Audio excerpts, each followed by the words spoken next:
Welcome to listening to stories on Kevin TV audiobook channel chapter 181. Massaging the dragon isn't easy.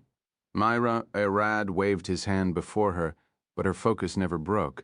He tilted his head, poking her forehead. I'm here. Ha! Mira cried, her arms flailing as she jumped. Thud! She smacked her head on the wall and curled forward. It hurt. Mira growled, holding her head back as a tear dropped from her eye. Mira. Lila lifted the broom and gently tapped Mira's head. Hurry, or I will do it myself. Heh? Mira lifted her head, gasping as she stared at her mother, confused.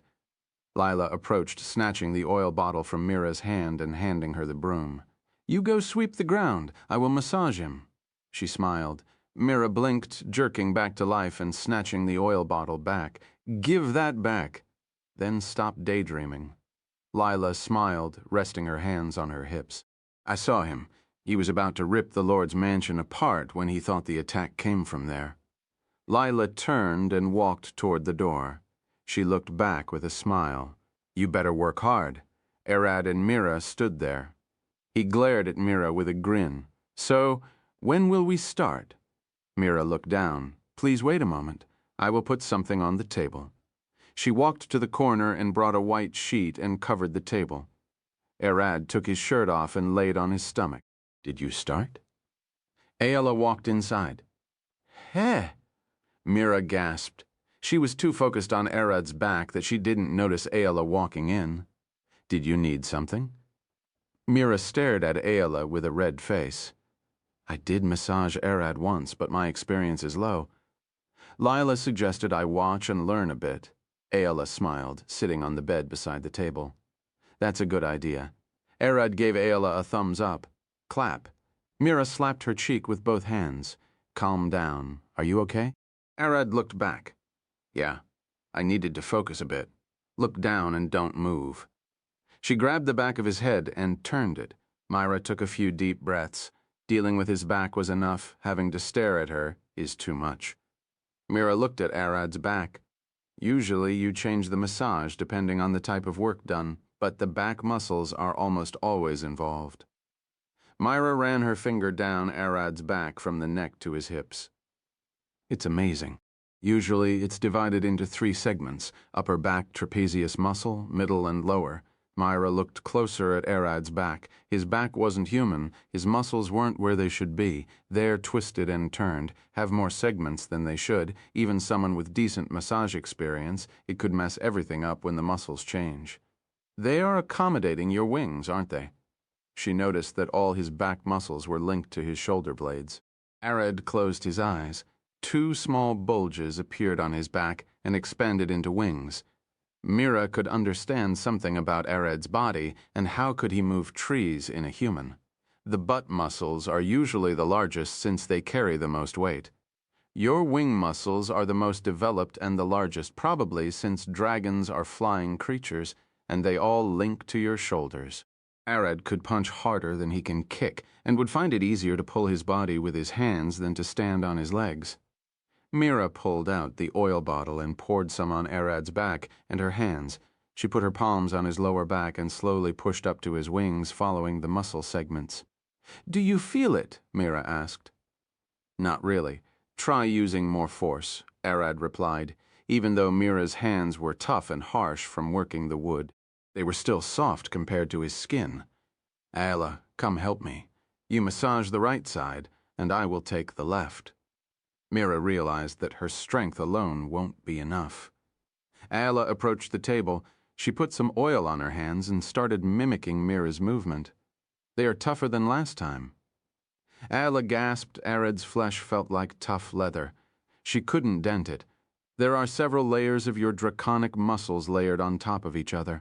Try to relax more, or they won't do anything. Arad took a deep breath, clearing his mind and focusing on relaxing his back. Mira finally felt Arad's muscles get a bit softer as her sunk in a bit. Crick Lila opened the door and walked in. You seem to be struggling. He's hard, Ella growled. That's what you say. Lila smiled, patting the 2 girls on the back. Move. Leave it to me. I can do it. Mira looked back at her mother. I'm the one who taught you, and I didn't teach you everything. Lila pulled the girls back and took the bottle of oil, pouring some on her hands. Slap. She smacked Arad's back. Relax and take a deep breath. Hey, H. Arad giggled. Fine, I'm already relaxed. Lila grabbed the edge of the table and climbed up, sitting on Arad's butt, and she cracked her knuckles. What are you doing? Mom, Mira approached. Look, you must use your entire weight. Sit like this and press your knuckles on his lower back. Lila did just that, forming fisting and resting, then on Arad's lower back. Put all your weight in it. If your hips aren't lifting up, you're doing it wrong. Lila took a deep breath. Now slowly slide forward. Ah! Arad growled as Lila's knuckles dug into his back. Good, he seems to be feeling it. Lila smiled. Now you reached his wings. Just stop and start after them.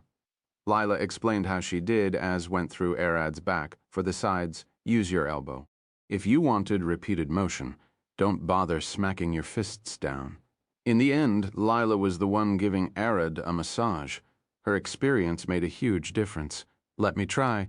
Mira walked forward as Lila finished with Arad. Me too. The two girls spent about an hour testing their skills on Arad with Lila teaching them. Chapter 182, The Church and Lydia, the N82, The Church and Lydia. The next morning came before everyone could know it. Arad stood and walked out first, heading to the city to check on Jack and Lydia. Aella remained in the house with Mira and Lydia. A man yawned beside the inn. He could hear the low rumbling of hooves in the distance. He looked at the street and saw a moose rushing forward. Huh? He gasped, noticing Arad on top of it. Isn't that Arad? He gasped, moving out of the way. Arad stooped beside the inn and guided Mick to the horse stable. Clack! He couldn't enter as his antlers hit the sides of the shed. He tried tilting his head, but it will be uncomfortable to stay like that. Can you wait outside? Arad patted Mick. Brrrr. Good. I will be back soon. Arad walked inside the inn, pushing the door open. William, how are Jack and Lydia? Look who it is. Arad. William smiled. Ah! The man sitting at the desk sighed. It's you, young man. Arad immediately noticed the frail old man. He was the owner of the plant shop. Old man Kane, don't tell me you're here drinking in the morning. Master Kane liked to come here from time to time. Arad flinched, feeling a cold sweat drip on his back as he heard the words from the back. He looked at it as the maid serving Kane. Did I miss her? Yeah. She was standing in the dark, silently breathing. Jack and Lydia are doing fine. A priestess from the church came yesterday and tended to Lydia's wounds. She will be fine. William replied with a smile. Come, take a seat. Kane waved the beer bottle as he called Arad in. I doubt they will wake this early. Arad walked toward the counter and sat beside Kane. Drinking in the morning is bad for your health. Ha ha, Kane laughed his guts out. You said it before. Don't worry about me. What about you kids almost getting yourselves killed? Give me something to drink. Arad looked at the bartender. Milk if possible. Kids drink milk. Men drink beer. Kane glared at Arad.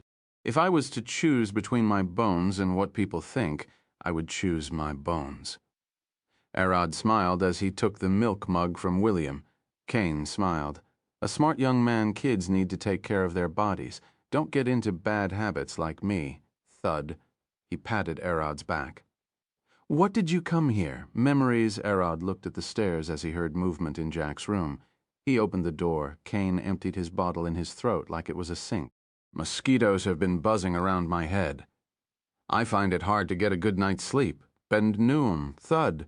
A large man wearing church clothes stood behind Arad and Kane. You there, young man? The man spoke in a deep voice. Arad and Kane turned to glare at the man. Are you Arad, the leader of Jack's party? The man glared at Arad. And who's asking? Arnold, a high priest from the church. The man smiled and then pulled a crystal ball from his pocket. The church has been a bit restless about Jack and Lydia. They fear losing such a powerful paladin due to him. I see. Why are you speaking to me and not him? Arad glared at the man. The young man here is right. You should be speaking to Jack, right? Kane glared at the man with one eye. The man has a criminal track record. The church can ignore the whole ordeal if someone trustworthy and vouched for him from the party. The man showed the crystal ball. I'm sure you have a clean record. As the party leader, I want you to promise that Lydia will remain safe. Arad nodded. Yeah, she technically joined the party, but as an adventurer, I can't promise her safety. The church is fearful that she almost died in her first quest with you, and she was the only one with major injuries. The higher-ups are restless. They think your party is trying to kill her and weaken the church. Arad scratched his head. Only touching the ball will do. Don't touch the ball. It will signal your wormwolf and vampire bloodlines. Arad stopped his hand mid-motion. He glared at the man. A vampire isn't something the church would want to speak with.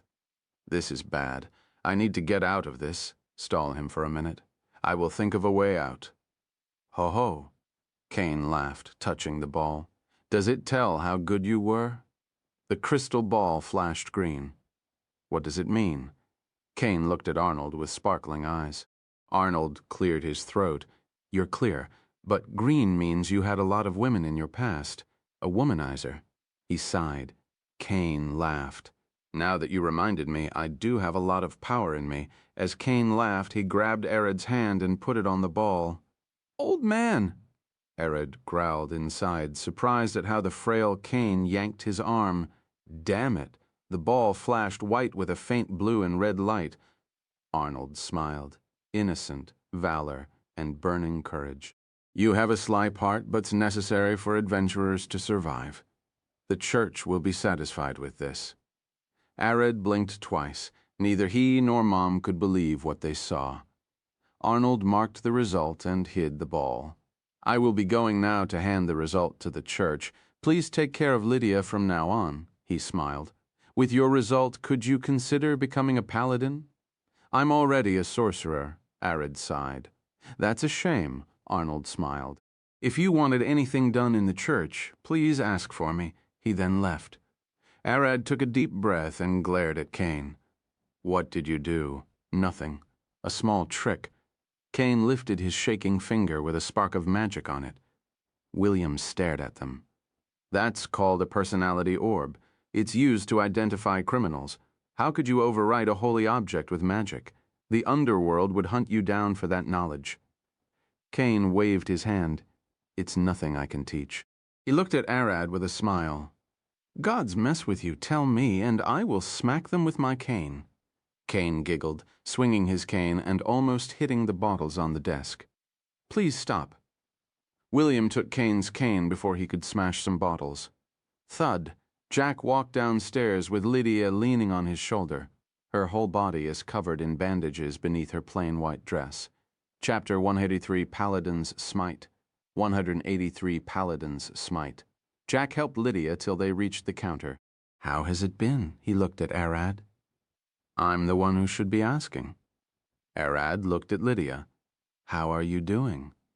She sat on the desk and smiled. I'm fine, but sore. I snapped a few muscles and cracked some bones, but that should heal soon. The muscles on her arms and legs have suffered severe damage. The bone seems cracked as well, so the healer couldn't believe she still stood. Jack looked at her.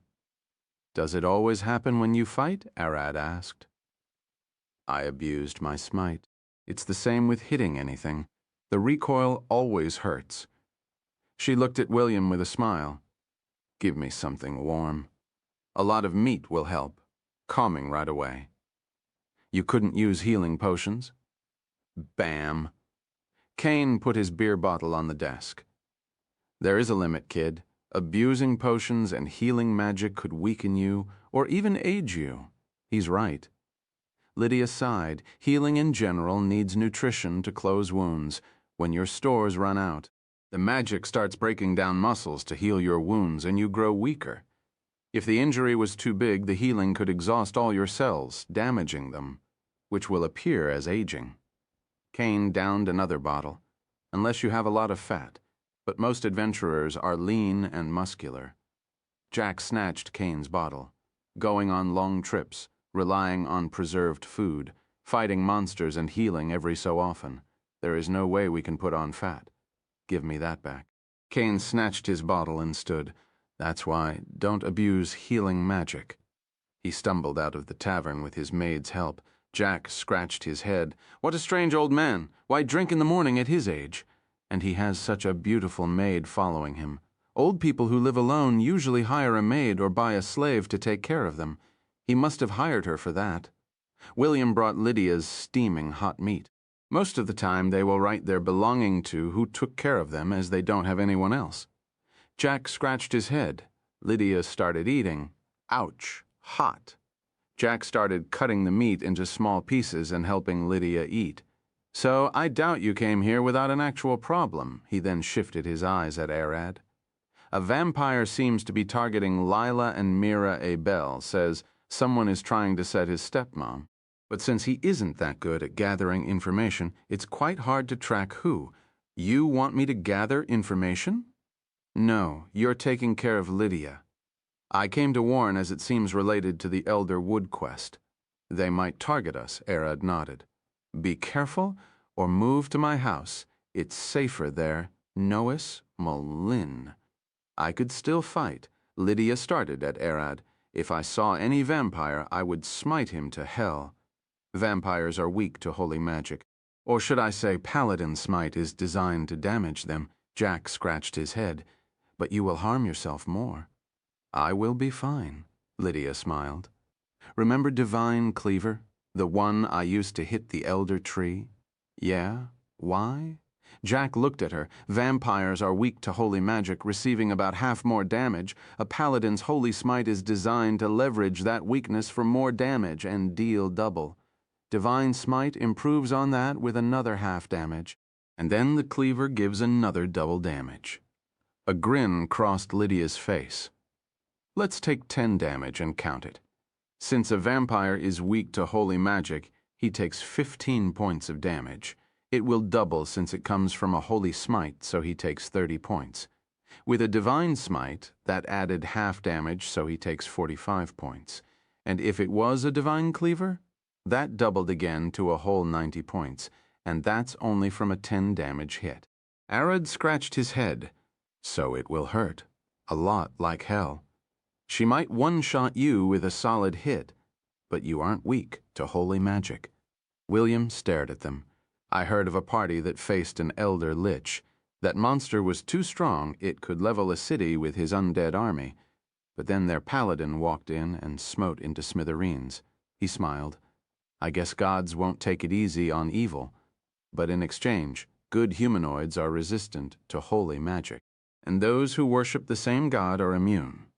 Lydia looked at William. That only means you can drop the fattest smite in a battle without worrying about anyone else. William stared at her. Paladins are unfair. Everyone would be becoming one if it didn't have all the responsibilities and the devotion. Come on, wizards are more dangerous. I heard one of the countries to the west has an archmage who could drop meteors from the sky. Lydia sighed. Fighters taking on a whole army solo. Rogues forcing a country to its knees with a clever heist. Each class has its strength and weakness. Lydia is right. Remember Nina. Barbarians are scarier to face than 5 paladins. Jack giggled. Arad took a deep breath. Lydia might kill him with one hit if she knew he was a vampire and a werewolf. So how about moving to my house for a while? Until she heals up, Jack looked at Lydia. The fresh air of the forest will help. I also could move more and gather information. Lydia sighed. Fine, but make sure to call me if you wanted to fight a vampire. They stood and took Lydia to Arad's house and then headed to the guild. It was only Jack and Arad. Nina, did Abel tell you?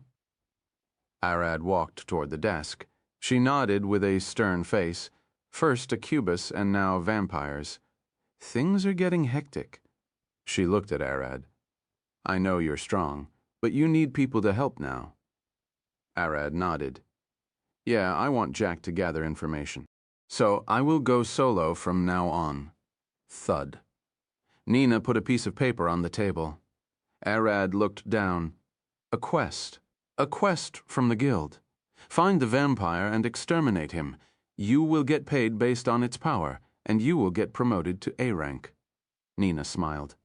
It will look bad for the higher-ups if someone brawled with werewolves, is a dragon slayer, a vampire slayer, and is stuck at B rank. Arad smiled. So, what's the catch? Nina smiled. Jack will gather information, so you will be working alongside them. The best we currently have. She pointed back. Yo, did you miss me? Abel smiled, lifting his hand. Sorry for troubling you again. Merida stood beside him. But the guild wants us to work together. Don't you have someone else? Arad glared at Nina. Chapter 184. The challenger, Arad, looked at Nina. Are you sure? I can understand, Abel, but not Merida. He shook his head. I doubt you find anyone better than her, except for the old ones like Alcott. He isn't here. Look at the guild. Does anyone look better than her? Nina smiled. Arad looked back and then back at Nina. Someone who looks better is standing in front of me. Nina giggled. Me, Thud. Abel grabbed Arad's shoulder. Why do you want her on the team? You would have to beat her for that. Abel is right. As a barbarian, I fight at my best when I don't need to think. And I hate thinking when fighting. I only smash things with my axe. Nina walked from behind the counter. You don't have what it takes to lead me. Even Alcott can't crack as stood. The ground beneath her feet cracked and all the adventurers shivered. They could feel her gaze change. That woman wasn't the happy Nina. It wasn't the angry one as well. Nina stood with her arms slightly parted. Arad could see the veins bulge on her arms as he heard her spine crack. She seemed to get a bit taller, just a fingernail worth, as her eyes emitted a faint golden glow. You aren't strong enough to fight with me, and end up dead like most people. She looked a bit sad. Abel noticed Arad about to speak, so he closed his mouth. Come with me. We need to discuss our future plans. He tried to move him away, but Arad was like a mountain, erect in place. Who's dead? Arad asked, and everyone in the guild backed off. She's about to snap. Nina sighed. I did go to parties before, but most of them died as they jumped in trying to help me in a fight. She scratched her. Like, don't jump in when I'm raging. I will only see you as an extra target, so you lose control when raging. Yeah. Nina turned around. It's always one of two. They either jump to help and I end up killing them with the enemy, or they stay back watching as I do all the job. In the second case, there is no need for me to go to a party. She walked back to her desk. Fine. You will join my party if I beat you while you're raging. Arad stared at her.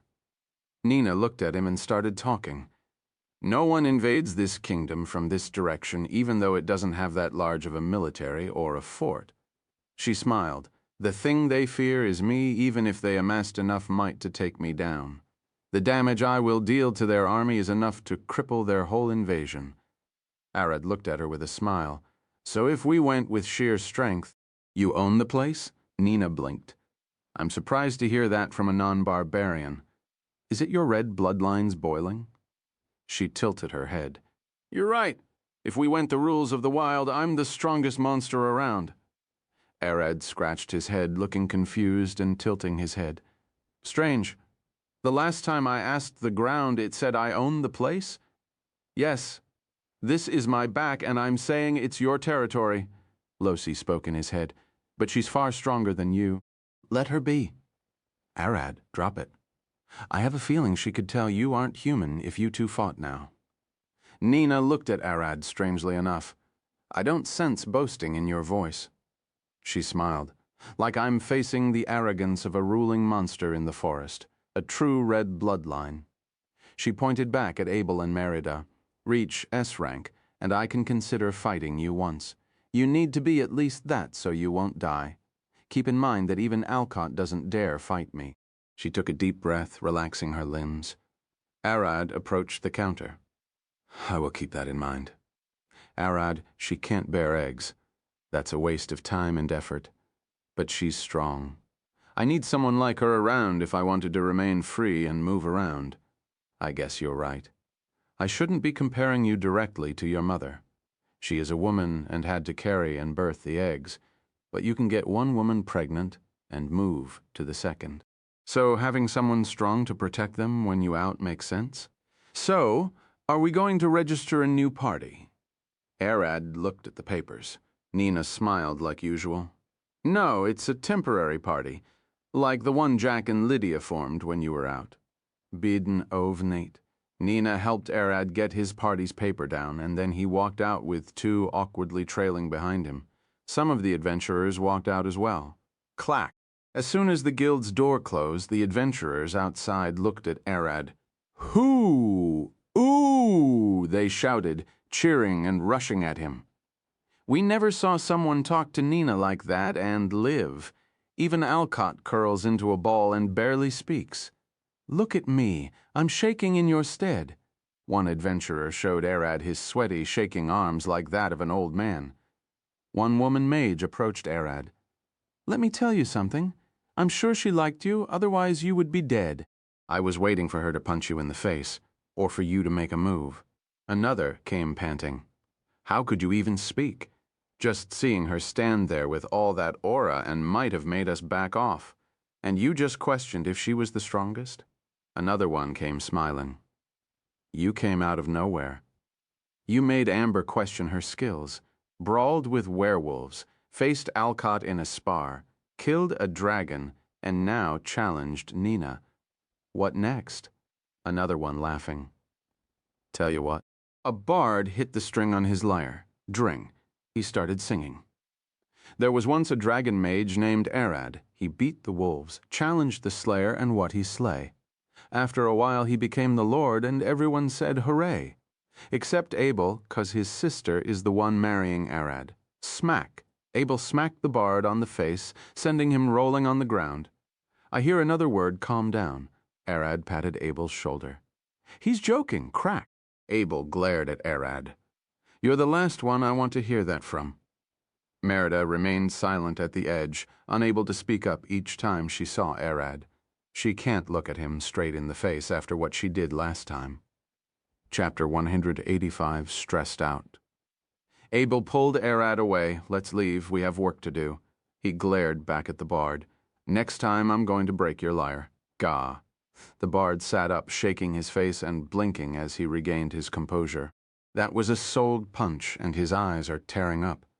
Come on, man, he growled, lifting his lyre. That was a joke. This isn't Dring pulling on the strings. The bard opened his mouth. Chicken. Arad saw a wave of magic emerge from the lyre and the bard forming into a hazy cloud and rushing at Abel. When it hit, no effect happened. What? The bard gasped. Chicken. He cast the spell again and again, but it kept failing. Abel looked back at the bard with a grin. What's up? Can't even cast magic?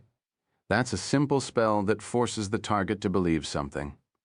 The bard tried to make Abel believe he was a chicken, but since he's a devil, it keeps failing. Arad approached the bard. Can you cast it on me?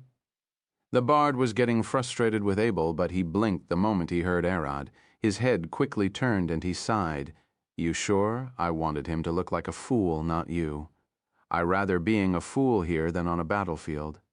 Arad smiled. He wanted to see if the spell could work on him. You're immune, but you, since it's a mental resistance, you have to fight for it, Mom explained. Imagine it like Ayala waking up in the morning.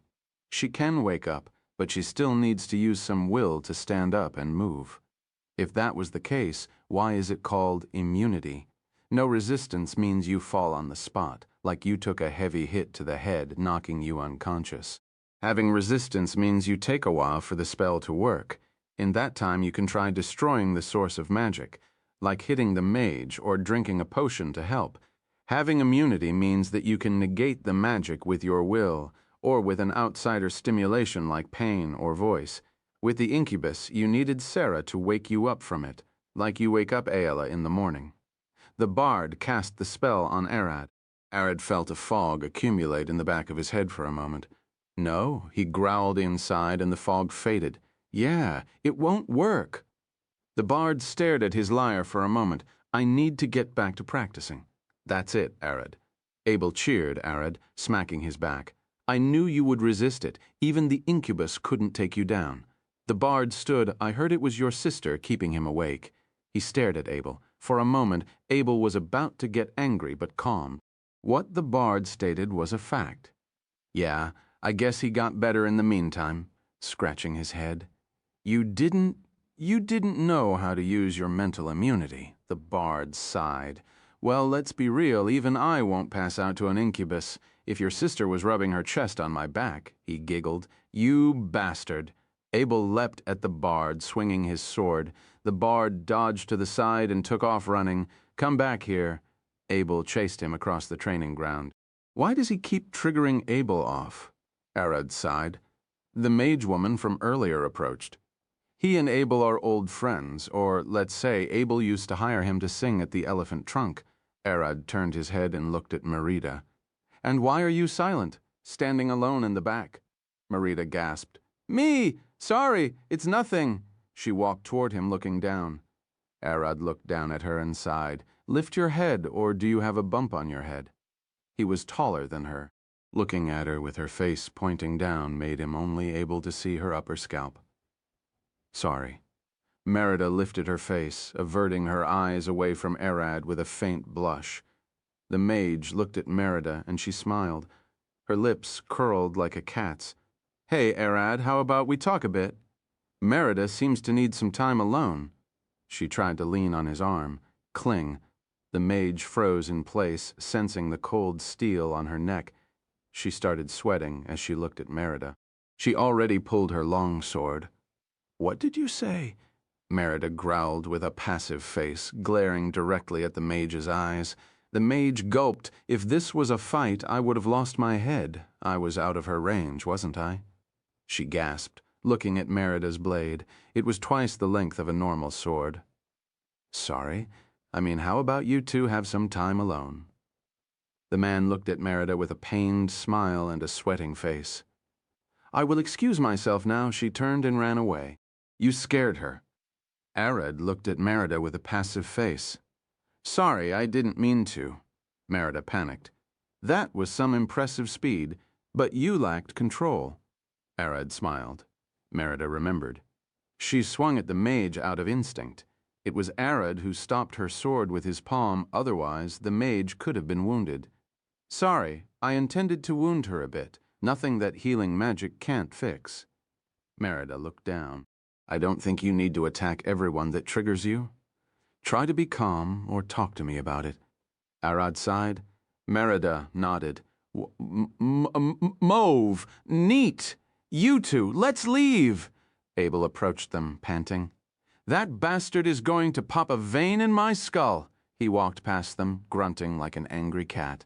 Abel, the bard shouted. Abel stopped, taking a deep breath.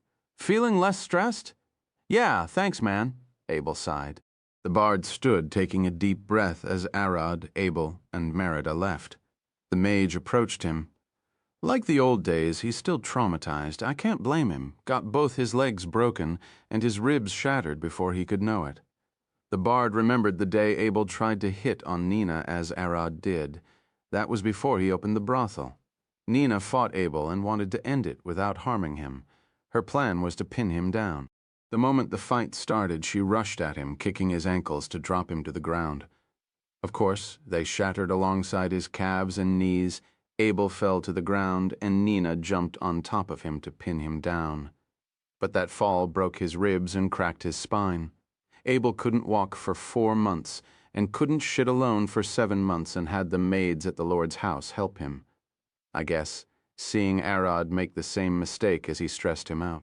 I could see his knees shaking the moment Nina walked off her desk. The bard sighed. Chapter 186, Invitation. When 186, Invitation. Where should we look? Abel looked at Arad. Arad tilted his head. You're asking me? You're the one who has been looking around. I think we should wait till nighttime. I doubt vampires will walk under the sun, Merida said with a shaking voice. She looked away as Arad turned toward her. I saw a vampire use a potion to walk under the sun. They might be around us. We need to search for leads. Abel scratched his head. If that was the case, it means we can't rest day or night. Do you have any clues? Probably we should, as around the slums.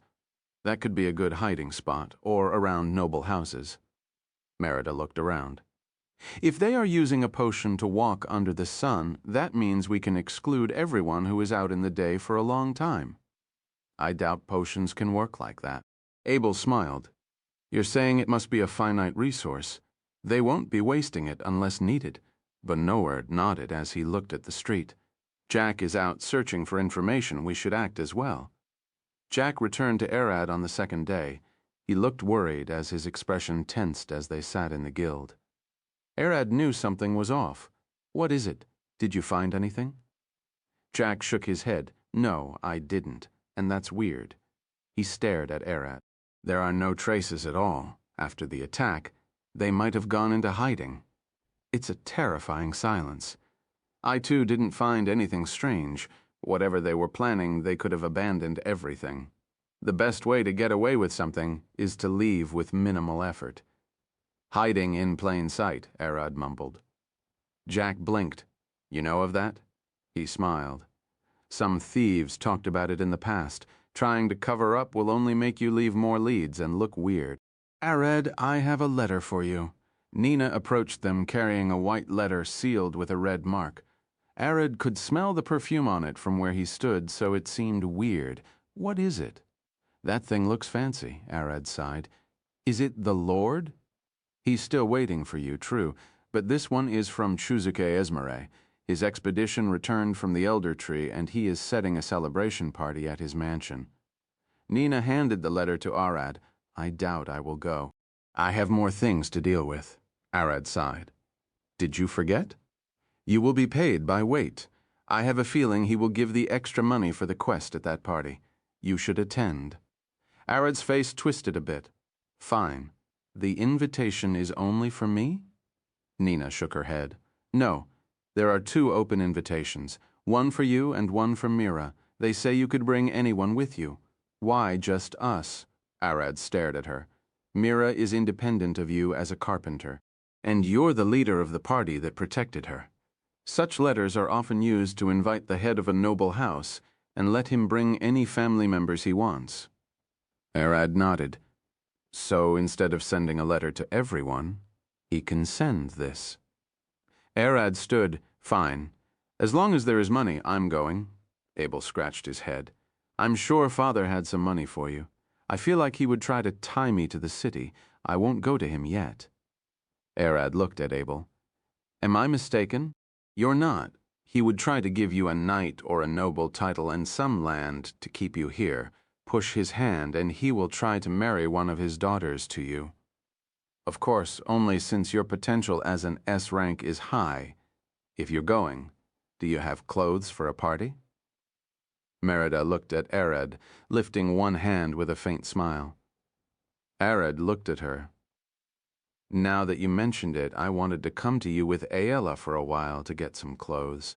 He laughed. We barely have changes, let alone fancy clothes for a party. Merida smiled, clapping her hands. Is that so? Please come to my shop later today. Arad stood with a smile.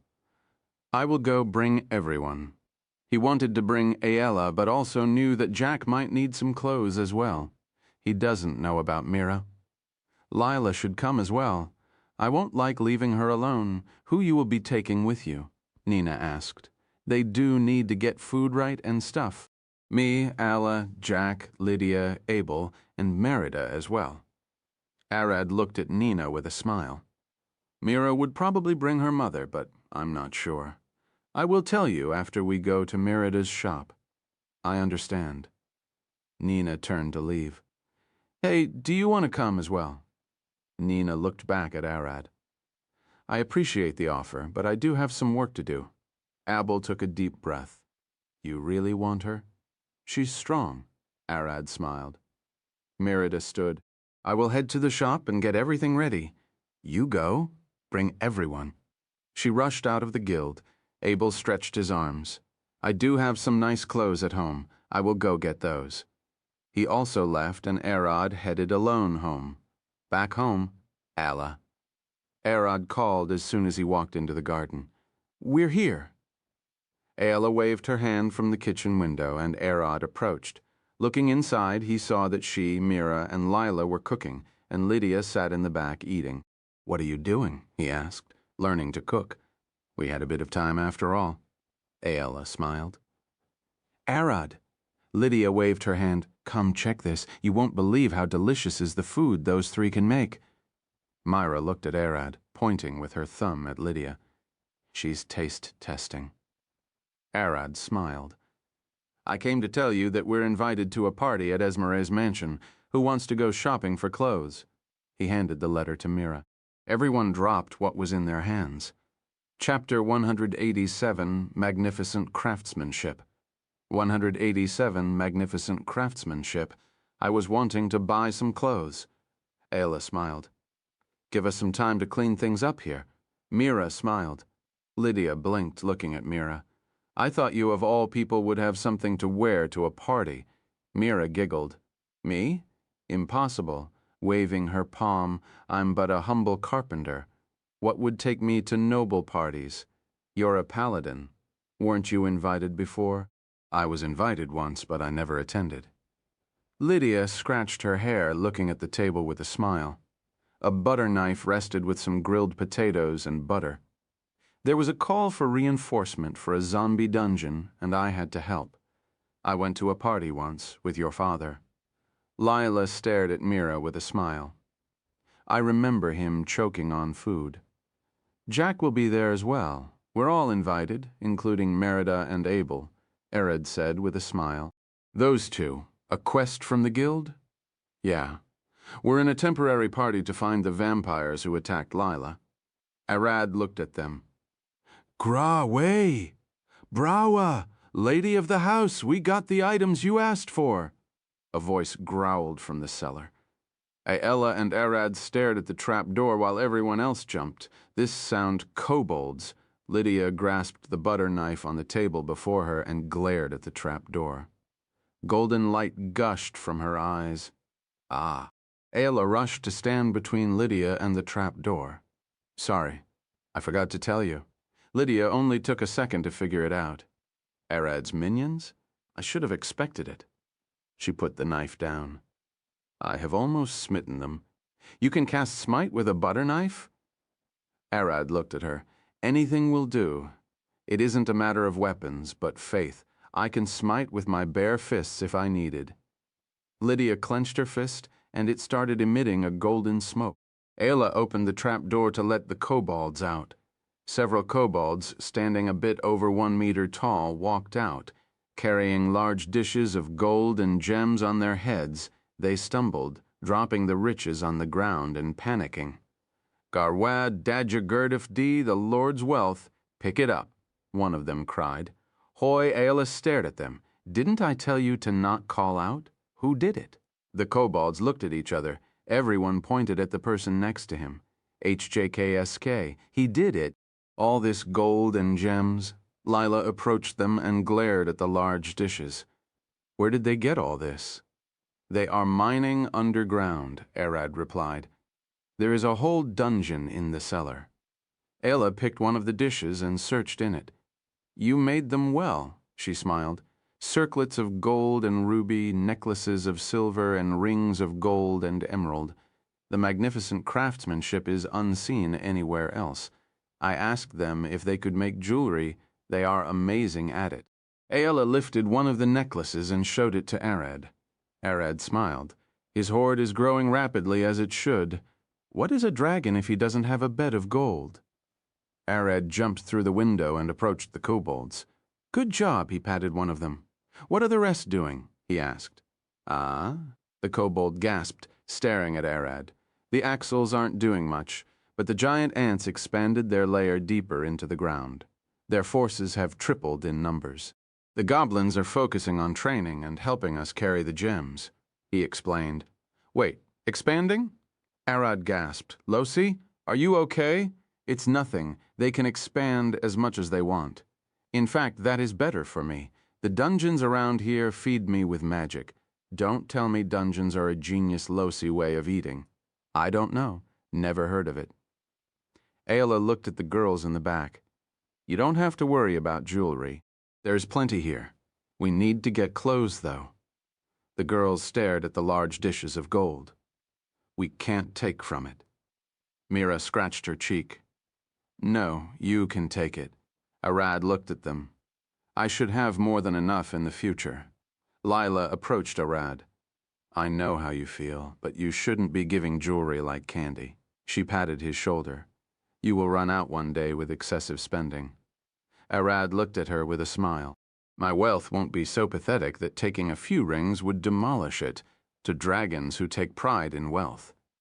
Assuming they will get poor is an insult.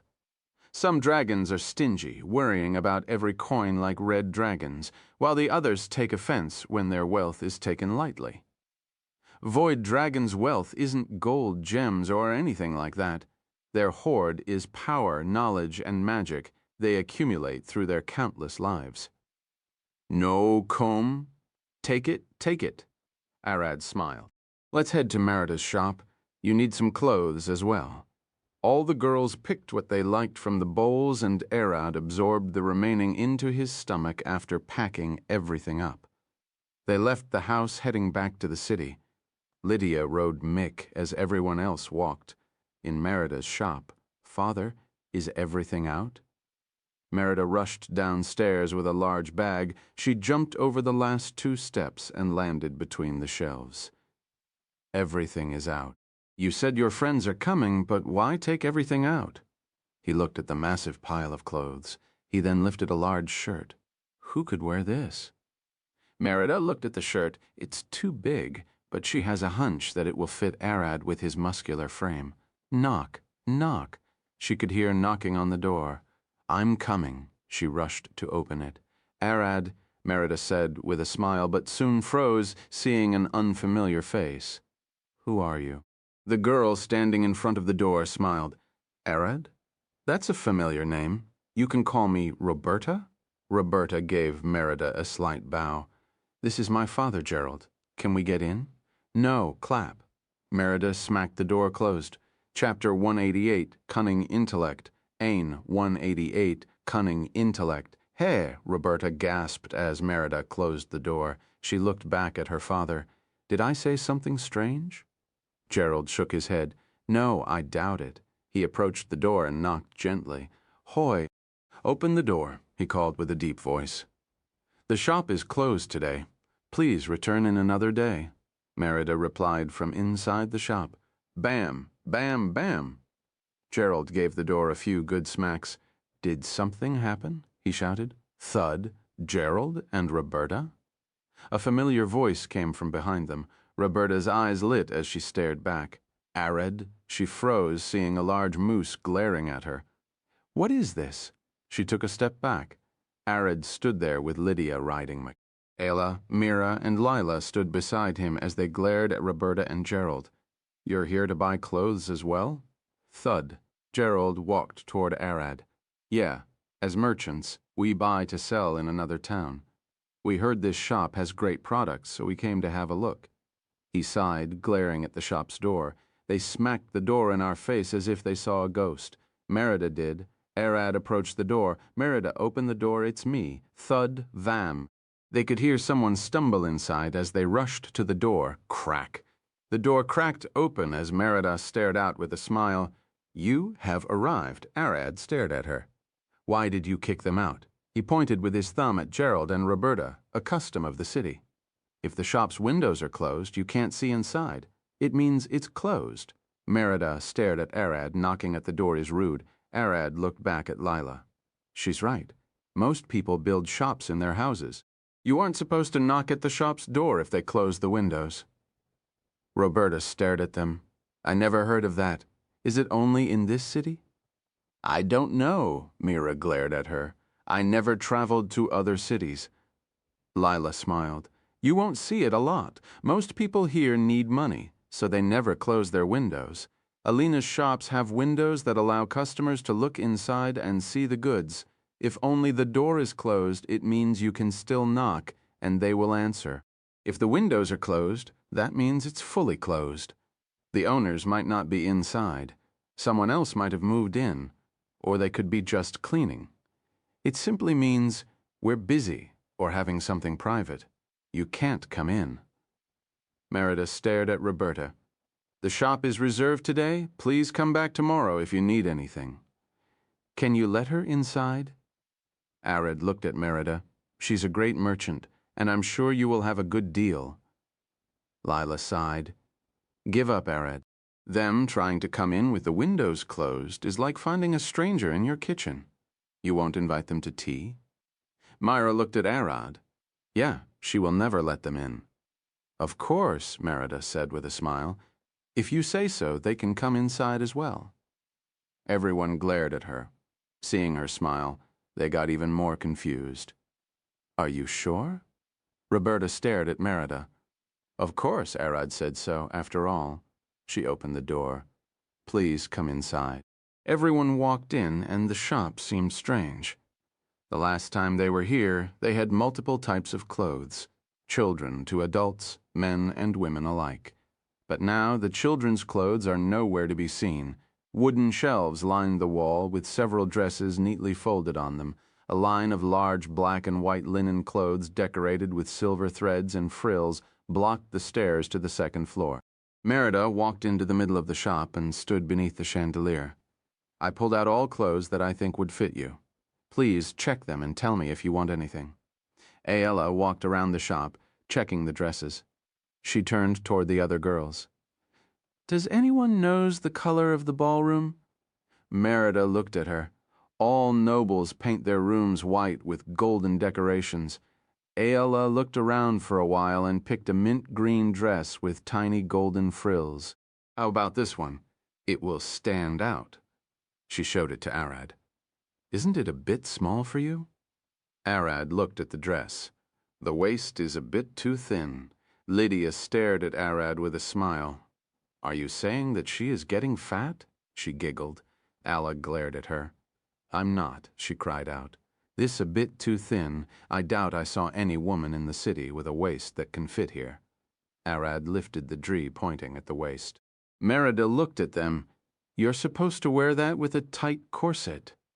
She pulled a corset from the shelves in the back. This one should fit, Ella. Arad looked at her. Can she breathe with her torso squeezed? Can't you make the dress wider? Merida stared at Arad. Aesthetically, women like a thinner waist, especially in the noble courts. The girls nodded, staring at Arad. That's how is it, young man. Gerald patted Arad's back. Let them have it. Arad looked at Ayala and the dress and glared at Merida. Make it wider. She isn't wearing a corset. His eyes then approached Merida. Can you fight with a corset? No, it will make. Merida paused, taking a deep breath. That's right. How could I forget? We're hunting vampires. Arad is keeping that in mind since dropping our guard could mean death. She started sweating as she glared at his face. Benovel. Merida wasn't wrong. Arad's draconic brain already made several plans for unexpected ambushes. What if they are attacked in the street? In a carriage right now, and even when they sleep, he made a counterattack plan for each scenario so he could fight on instinct. We won't need to fight at a party. Lydia stared at Arad. The place is filled with guards, Arad stared at her, tilting his head to the side as he flashed a faint purple light. What about the way there? How about when we're coming back? What if an assassin maid snuck in like what happened with Gerald there? Arad took a step forward. Everyone who saw the light in his eyes could feel a deep cunning and intellect that they found disturbing. I already messed up once by not accounting for Lila being attacked in her house. I won't make that mistake again. Lydia started sweating as she glared into his eyes. That's right. She almost forgot as he stood in front of her like a human. He was a dragon. No one can tell what plans swim inside his head. Click, the door opened and Jack walked in like it was his house. Wait, I locked the door. Merida glared at him. I lock-picked it up. Jack showed her 2 small iron rods. He walked toward Arad with a smile. Arad, can you keep this on you? Arad looked at the pouch. What is it? Explosives. I want to get it past the guards in the party. Gotta be ready all the time, Jack replied. Arad smiled. We think alike. Jack also smiled. I met Abel on the way. He's also getting in loaded. We should be defenseless there, so the bastards might attack. The two men stared at each other with evil smiles. Gerald stared at Arad and Jack smiling. Those two are talented. The king won't have been poisoned if we had one like them in the royal guards. Chapter 190, bonus chapter, A Deal with the Dragon. 189, bonus chapter, A Deal with the Dragon. Arad hit Jack's pouch in his pocket, sneaking it into his stomach. Merida, do you have any clothes for us? Merida nodded and looked back. We have those leather jackets, pants, and coats. I'm sure they will fit you. She brought them to the clothes lined up on stands. Arad and Jack looked closely. Most of them are large. Jack smiled. There isn't much for me. Merida smiled. Here are more. I'm sure you will find some here, as Arad and Jack went through their clothes.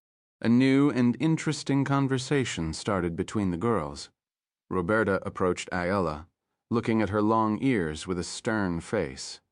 Those are some nice earrings. Where did you get them? Bidden? Lovler? Grar. Arad gifted them to me. She looked at the other girls. All of our jewelry did. Roberta looked at the necklace on Ayala's neck, and then at the other girls. I have never seen such craftsmanship before. It's delicate but bold. Most jewel smiths had a simple formula to follow.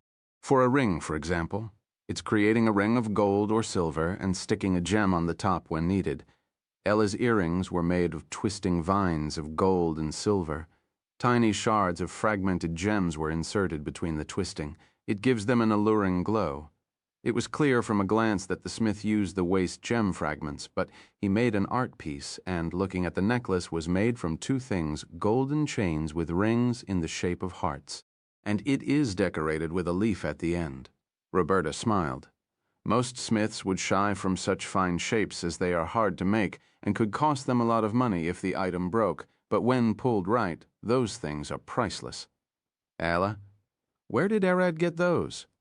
She looked at her with glowing eyes. Father, come look at those. Aren't they beautiful?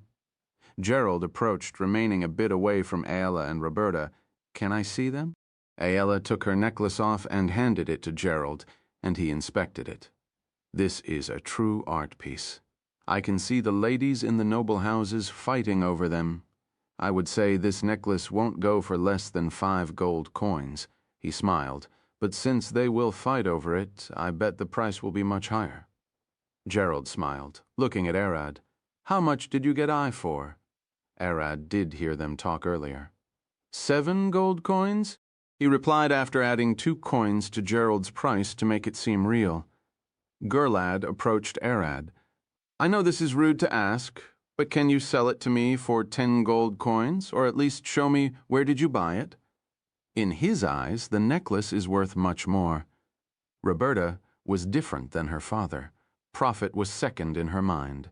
The first thing was a strange feeling in her chest. 1, 2, 3, 17, 18. She counted all the weird jewelry she could see on the girls. Did Arad gift them all? Is that what Ayala meant earlier? If that's the case, and considering I didn't see those pieces of jewelry anywhere else, is he the only one that knows the smith? She tilted her head. Something is still off. No, even if he's the only one who knows the smith, why spend so much money? I doubt they are all his wives. Where did he get all that wealth? Arad could feel 2 eyes glaring at his back as he talked with Gerald. He ignored it, as Mira was already staring at his back. Roberta approached Ayala with a smile. Why did Arad give you all this jewelry for the party? Ayala shook her head. No, it was for me, but since they were there, they got some as well. Roberta smiled. I see. I wish I was there to see everything. She started to put things together. Ayala is his only woman. The others got some because they were there. Someone with such wealth and loose hands won't exist among humans.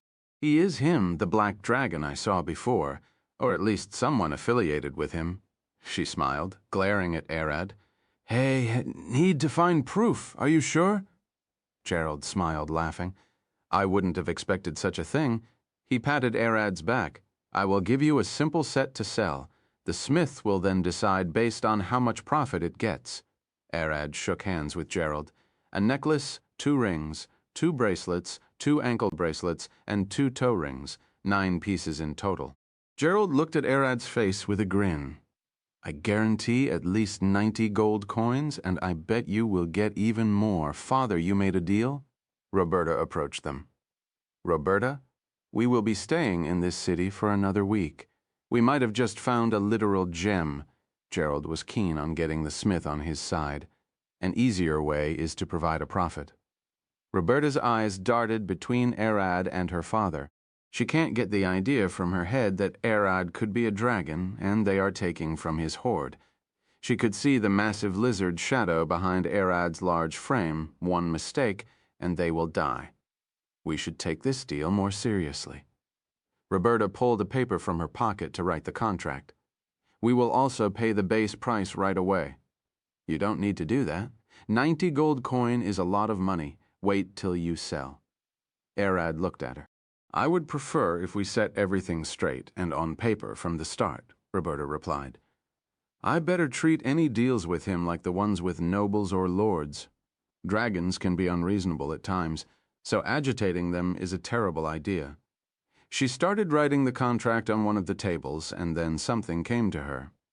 "If Arad was a dragon, does this mean his territory is close, including the city? There couldn't be more than 2 dragons in one place, so he's the one who saved her. The forest is a part of his territory." Chapter 190. "New clothes, 190 new clothes." Arad stared at Roberta after they finished signing the papers. "When can we expect the jewelry?" She stared at him with a smile bidden overmlet. Arad shoved his hand in his pocket with a smile.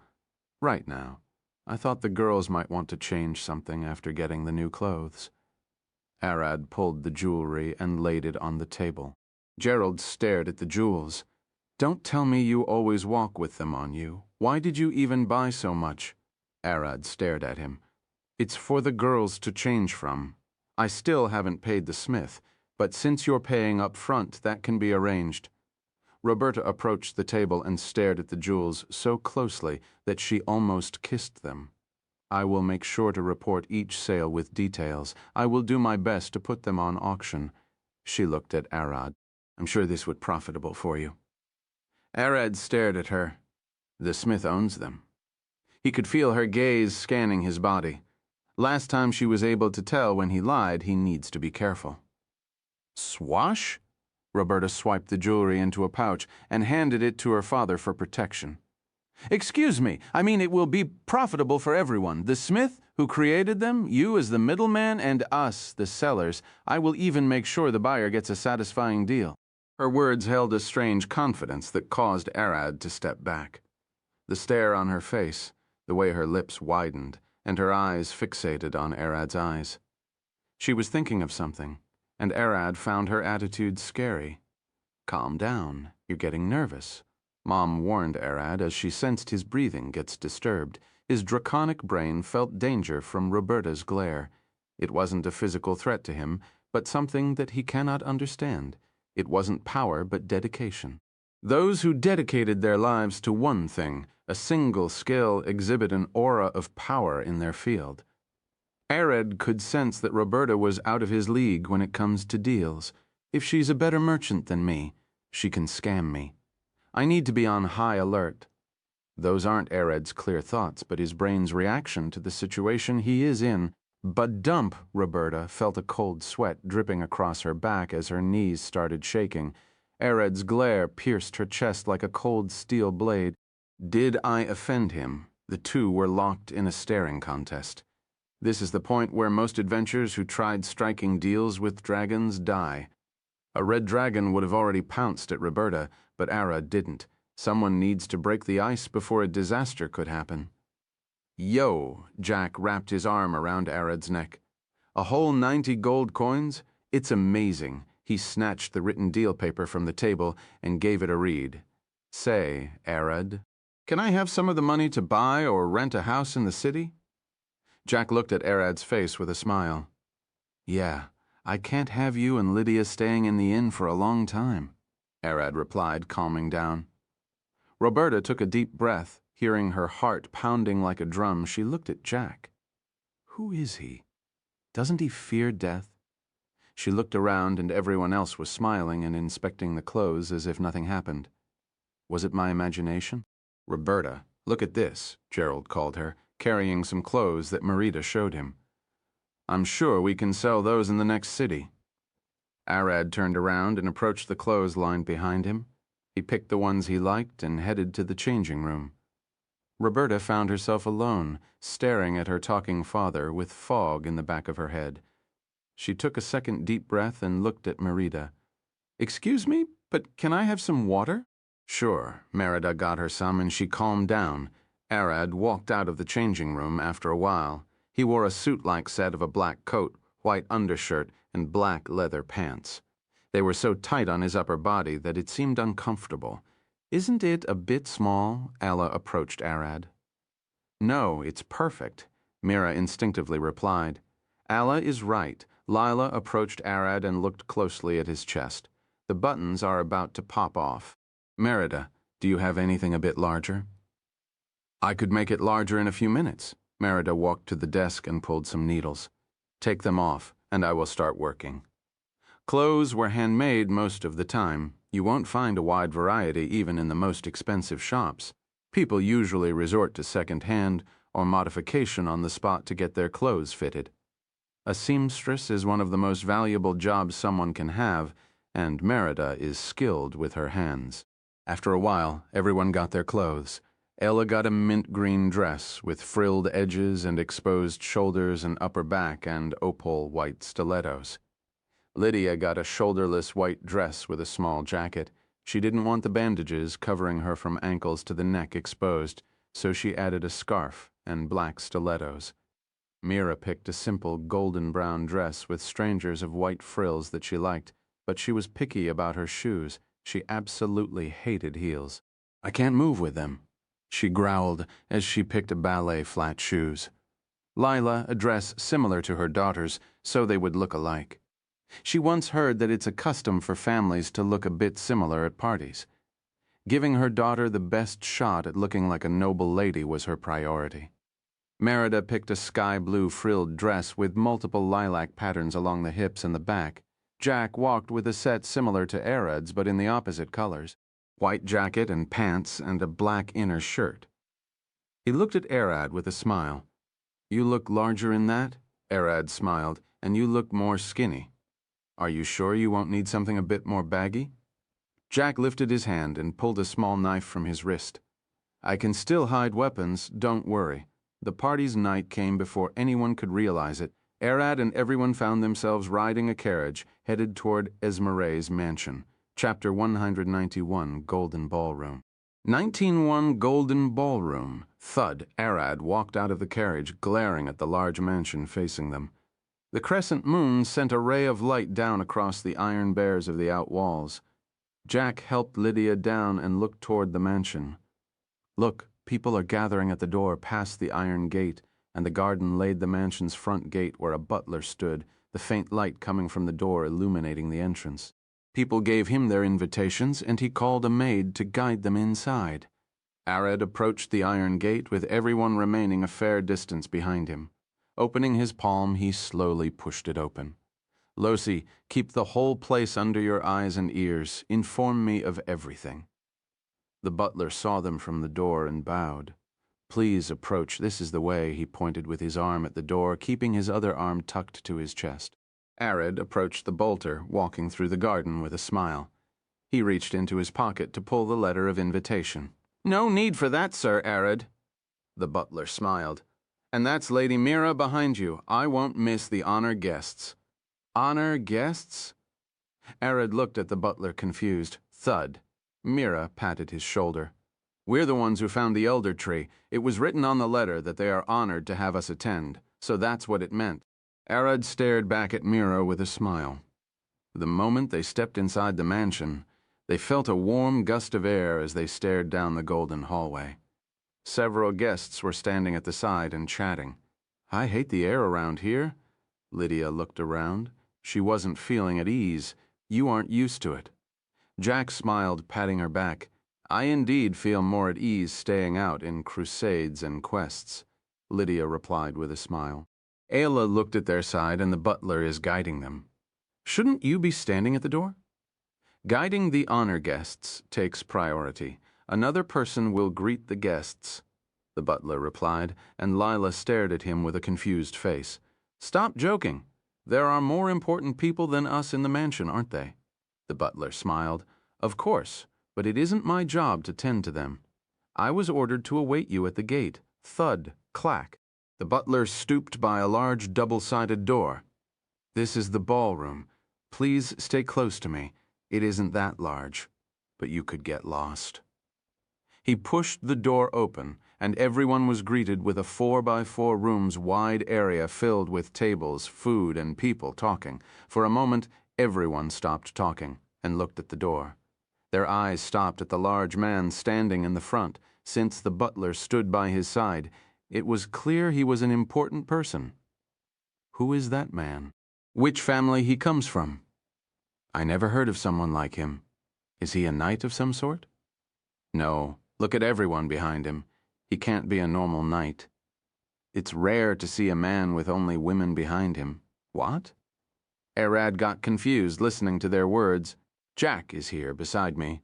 Jack had disappeared and Lydia is leaning on Ayla. Don't tell me. He's trapping the whole place. Arad's eyes darted across the room, searching for Jack but couldn't find him. Mom, can you see him? He's in the back at the drinks. Arad looked to see Jack weave between the talking guests, starting and ending conversations in a smooth way to blend in as he approached the drink table. Drip! He pulled a small bottle from his wrist and put a single drop in half of the glasses. He then took 2 glasses, one poisoned and one not, and snuck into a conversation, offering the poisoned drinks to the guests white drinking safe ones. Is he poisoning them? Arad gasped, but Jack soon approached him with a drink as well. Want a drink? What did you put in it? Arad took the poisoned glass and glared at it. Jack smiled. Concentrated holy water made by Lydia. It will burn like acid in their throat. The mosquitoes, I mean, normal people will find the drink easier to swallow. Arad took a sip, feeling his throat burn and causing him to cough. Jack started laughing. You aren't used to heavy drinks, are you? Did it go down the wrong pipe? He started smacking Arad's back. Don't hit him. Give him some water. An old man with fancy red and golden clothes, gray hair, and a short beard poured Arad a glass of water. Thanks. Arad took the glass and drank it to wash the holy water down. Jack glared at the man. I feel like I saw you somewhere, the man giggled. No, I'm just a small noble from the West. Jack scratched his head. I traveled a lot. I might have seen you there. What do you do? I work in transporting goods. I was the one moving the wood to the city. The old man smiled, lifting his head up. Nice to meet you. Arad extended his hand, and the man shook it firmly. I'm honored to meet you. The old man smiled, clenching his fist harder on Arad's palm. Dragon Slayer, Arad, you know me? Arad glared at the man. This man is lying. Esmare's men transported the wood, and I never saw him enter the city. Arad looked at Jack. You stay with the girls and make sure no idiot approaches them. He then looked at the old man. Let's talk over there. My lady, care to have a drink? A young nobleman approached Ayla. I never seen you around. Are you an ambassador of the Elvish kingdom? He bowed gently, extending his hand and offering her a drink. Ah, thank you. Jack clenched his fist on the man's palm with a smile, pulling his hand up and gulping the glass down without allowing him to let go. Gah, oh man! Jack glared at the confused nobleman's face. You know, elves can't eat meat or drink some drinks. He pulled the man away. Excuse us, miss. What are you doing? The nobleman glared at Jack with a furious face. Listen, friends, you almost fucked up. Jack looked at the nobleman with a relieved face. Please don't offer her any more drinks without knowing what she can and cannot drink. You will end up causing us another skirmish with the elves. He then whispered in the nobleman's ear, It's between us, but you could lose your head. The noble took a deep breath. And you are? An agent trying to make sure what happened a month earlier doesn't happen again. or I might lose my head as well." Jack made a stern face. The nobleman remembered the last conflict with elves. He didn't want himself or his family mixed in any of that. "Thanks, and sorry for the trouble." He turned around and went away. Chapter 192, Cheer, 192, Cheer. Arad walked across the ballroom, taking slow and deep breaths as he searched for any vampire. They should smell like blood. The nobles stared at him, his large body imposing aura and large hands.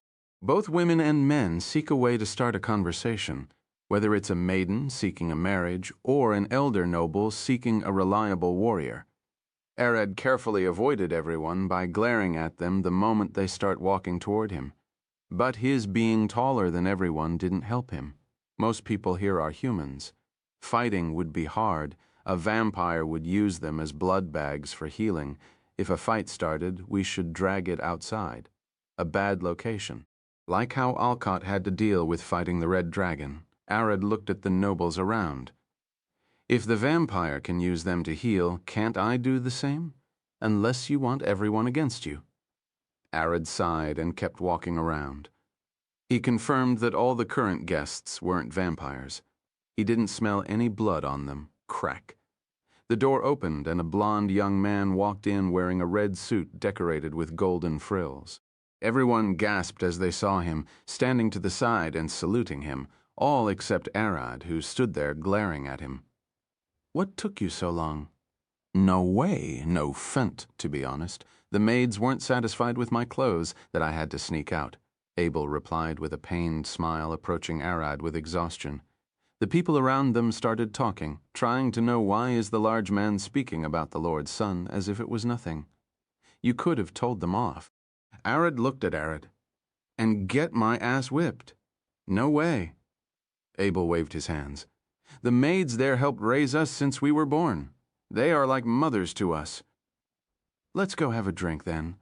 You should be able to have one." Arad smiled as they walked toward the drinks.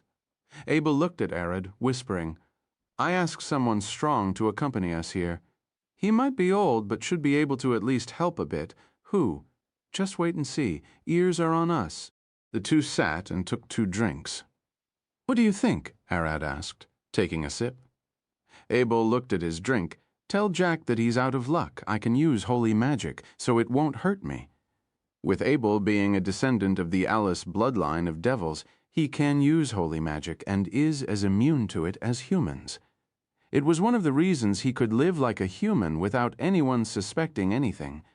"You didn't bring Sarah." Arad looked around. "Are you joking? And have other nobles drolling over her?" Abel glared at him.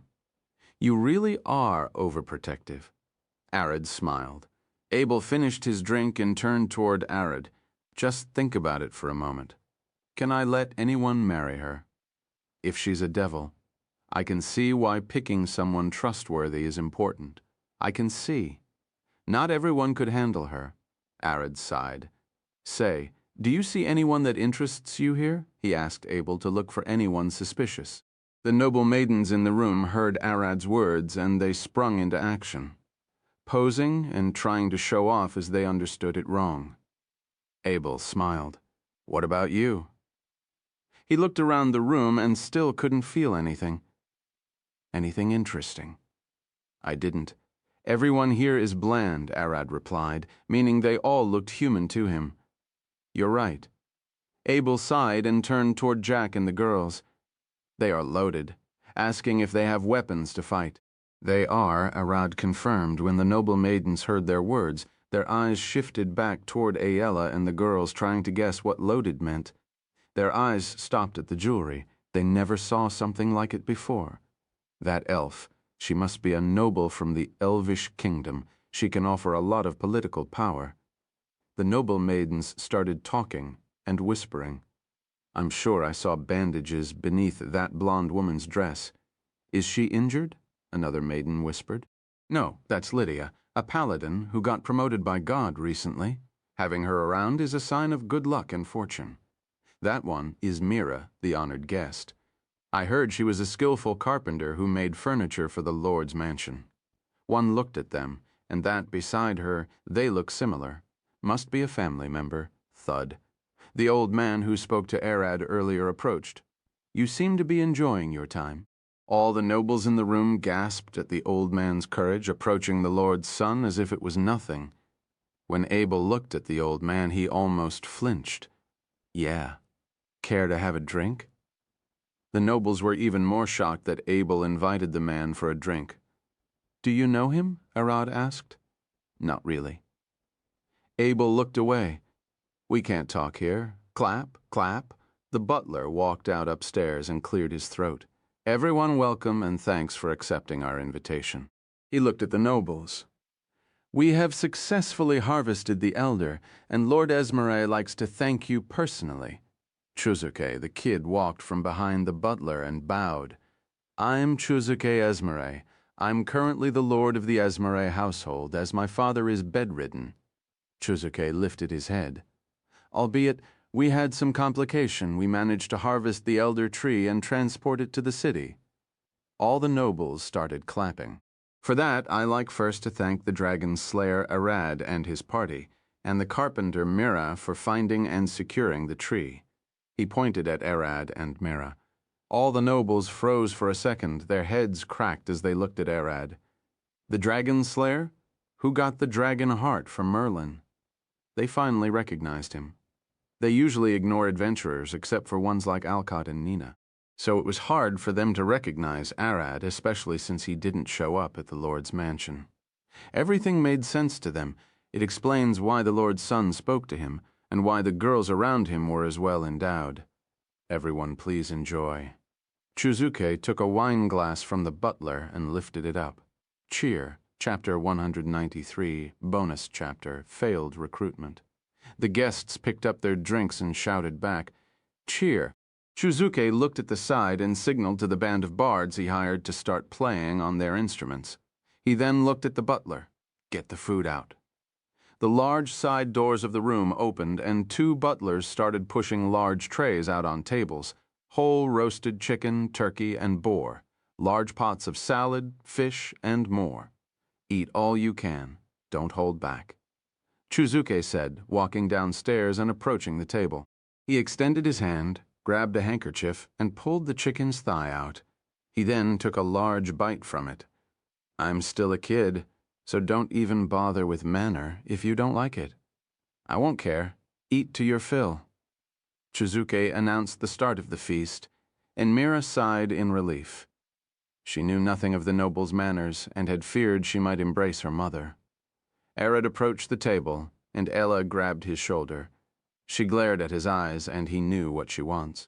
Arad pulled one of the boar's ribs out and bite the mean, feeling a bit sad that he can't eat the bones as well. To him, they added a nice texture and are a part of his diet. Everyone started to eat, but only after Arad and Abel took the first bite. It might have seemed strange, but the girls wanted to make sure the food is safe to eat. After about half an hour, Mira retreated to the back. I ate too much. She sat on a chair and took a deep breath. She could feel her stomach was about to burst. Lila approached her with a smile. Are you all right? Too much meat? It filled me quickly. Mira replied, resting her back on the wall and closing her eyes. Don't throw up. Lila smiled, handing her a glass of water. Drink slowly and then take a walk to help the food get down. After drinking the water, Mira stood and looked at her mother. You're right. I should move a bit. Is she okay? Chuzuke approached them after hushing a few noble ladies that were flocking around him. She's fine. Lila smiled and gave Chuzuke a slight bow. She might have eaten a bit too much. Chuzuke nodded and went to call one of his maids. Please take care of her and get her to wash her face. That might help. Mira looked at the maid, shaking her head. I just need some fresh air. The maid bowed. Please follow me then. I will take you to the garden. The two walked out as Chuzuke returned to the party. Mira walked out of the balcony as the maid supported her. Are you sure you don't need to wash your face? Mira nodded. Yeah, I only need to walk a bit. She took a deep breath of the fresh air, looking at the starry sky with the crescent moon. After a moment, they reached the garden's edge and stood before a small pond. This place is beautiful. We keep it tightened thanks to Chuzuke's orders, the maid replied. I'm happy you liked it. Chuzuke's voice came from behind them. The maid and Mira stared back to find him standing there with a smile. Chuzuke waved his palm with a smile. I don't like big parties. I'm still a kid after all. He stood beside them and looked at the plants. What happened to the tree? Chuzuke asked. Did you do something strange to it? Mira looked at his red eyes. Yeah, the elder tree is a parasitic fungus. We killed its core since it attacked us. Chuzuke scratched his head. So you really killed it, even though I asked you to only locate it. He looked at the sky, face-palming. What happened to the tree branches? Those were the fungus spores, so we burned them so they won't spread, Mira replied. Chuzuke gasped. You burned everything? Yeah, we had a way to gather all the spores, she replied. Chuzuke looked down. I only asked you to find the tree, not destroy it. We have the wood, but... He scratched his head, glaring at the ground, and then sighed. It doesn't matter now. I will find it somewhere else. He looked at the sky. It's a failure? What do you mean? Mira looked at him. Chomanga, do it, Chuzuke said. The maid looked at Mira, her eyes slowly turning red. Bam! Arad appeared, standing behind them, his eyes flashing purple as he grabbed the maid by the neck. Crack! He broke her neck with a single squeeze and threw her back. Arad! Mira gasped. The maid you just get behind me, Arad growled, glaring at Chuzuke. I was wondering when you will show up. Chuzuke smiled. What are you talking about? You just killed my maid. Do you know what that means? The two glared at each other. Chuzuke is barely as tall as Arad's knee. It means you're next. Crack! Arad kicked Chuzuke as hard as he could, sending him flying above the mansion with a stream of blood. Arad, Mira shouted. Damn it. Arad growled. He's dangerous. The blood splashing wasn't from Chuzuke. It was from Arad's leg. He could see a chomp mark on his calves. Myra gasped, seeing blood dripping from Arad's legs. Stay behind me. I will rip that brat apart. Thud. Chuzuke landed on top of the mansion, munching on what he bites from Arad's leg. Strange, Toof. He spat it out and glared down. You don't taste like a human, and I get a hint of us in you. Chuzuke smiled. Arad's leg healed as he glared at Chuzuke. It doesn't matter. You will die soon. Chuzuke glared at them. Thud, the maid Arad thought he had killed, jumped back, swinging a claw at Mira's torso. Crackle. A flash of lightning broke through the windows, rushing forward and severing the maid's head. So it was you, bastard. Abel shouted as the maid's body fell to the ground. Noel. Chapter 194. Dominant Edery, 194. Dominant Edery, Chuzuke, stared down as his maid's head rolled on the ground. Ha, he sighed, and I was taking a liking to her. Didn't expect her to die so quickly. It was you, you damned bastard! Abel pointed his sword toward Chuzuke with a smile. I don't care if you look like a kid. I will gouge your guts out and grill you under the sun. Mira looked at Arad and Abel's back. Those two can fight unlike her. At that moment she saw the maid's body jerking back to life. Abel, be careful. Mira jumped forward, swinging a kick at the maid's corpse and sending it away from Abel. Thud. The maid's corpse rolled on the ground as Abel turned. She's still alive? Bam. Arad lunged at the maid's corpse, swinging a fist at her heart. Thud. Cling. Chuzuke emerged from the maid's neck, slicing Arad's arm from the knuckles to elbow with a blood sword, hands off. He glared at Arad, lunging back to the top of the mansion in a swift jump. Drip. As they landed, Chuzuke lifted his sword and dripped a blood droplet on the maid, healing her neck. The maid gasped back to life. Sorry, Lord Edery. I couldn't. I don't care. Don't get your head cut off again. I won't save you a second time. Chuzuke glared at the maid. Arad glared at Chuzuke. Thud. His severe arm was closed together as he used the blood he stored in his stomach. So, I can assume you're the one who sent those vampires to attack Mira? Chuzuke looked down. Thralls. They weren't true vampires, but I never expected you to heal like that. You aren't human, are you? Does that matter to you? Arad kept the conversation going as Losi told him about Jack sneaking in from behind the mansion. Not really. You smell weird after all. Chuzuke scratched his head. You bastards killed the fungus. How did you even manage to do it? Do you know what did you kill with it? All the potential. What are you talking about? Arad glared at him, and Chuzuke sighed. It's all over now. He must be talking about Losi. It's the only thing that should have died with the fungus. He probably wanted to control her using it. The fungus would have killed me eventually. I doubt he could control me with it for more than a year or two. We don't know his plans yet, but it's a possibility. Arad smiled, glaring at Chuzuke with glowing red eyes. Sadly for you, this land will reject you. His aura started growing. I can feel it. That kid on the roof is stronger than me. My instincts are screaming that, but strangely enough, I don't feel like running. When living beings get scared, they have one of three reactions: fight, running, or freeze. Dragons are locked in the fight. Chuzuke glared at Arad with a stern face. What is this magic I feel from you? It's absolutely disgusting. His shirt buttons popped out as his body was about to morph. Chuzuke's power started rising, and the stench of blood covered the sky as a dark purple aura emanated from his back. A black leather coat covered his body. Chuzuke's body grows bigger, standing like that of a young man in his mid-teens. A vampire lord glared down at the mortals like an owl at mice. His mere gaze sent terror into their bones. Swash! Chuzuke heard something flying toward him. He turned back to see a small bag blocking his vision. Boom! The bag exploded in a rose of flames, sending the roof tiles across the sky with a cloud of silvery dust. Grawa!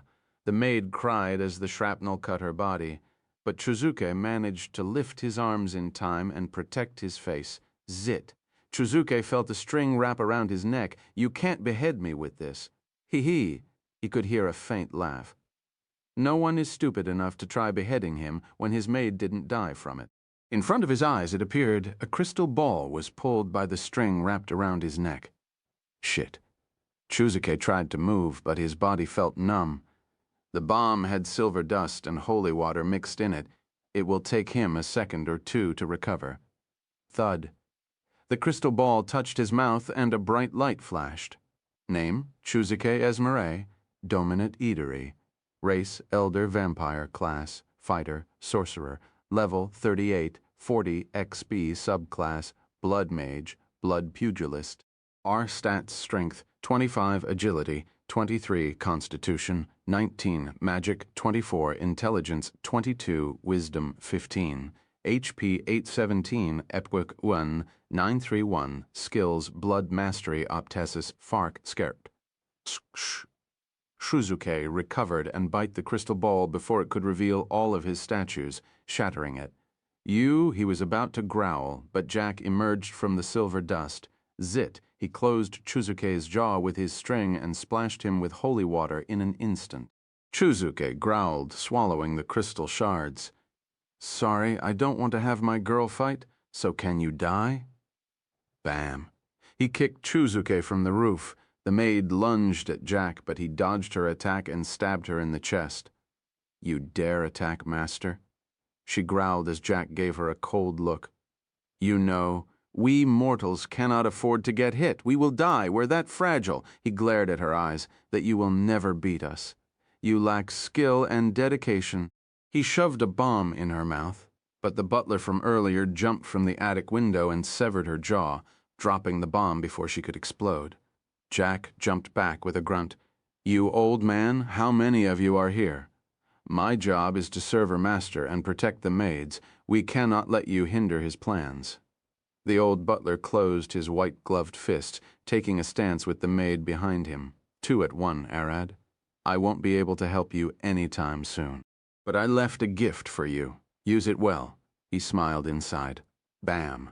Chuzuke, his true name being Dominant, fell on his back quickly, standing on his feet like it was nothing. He recovered from the hit.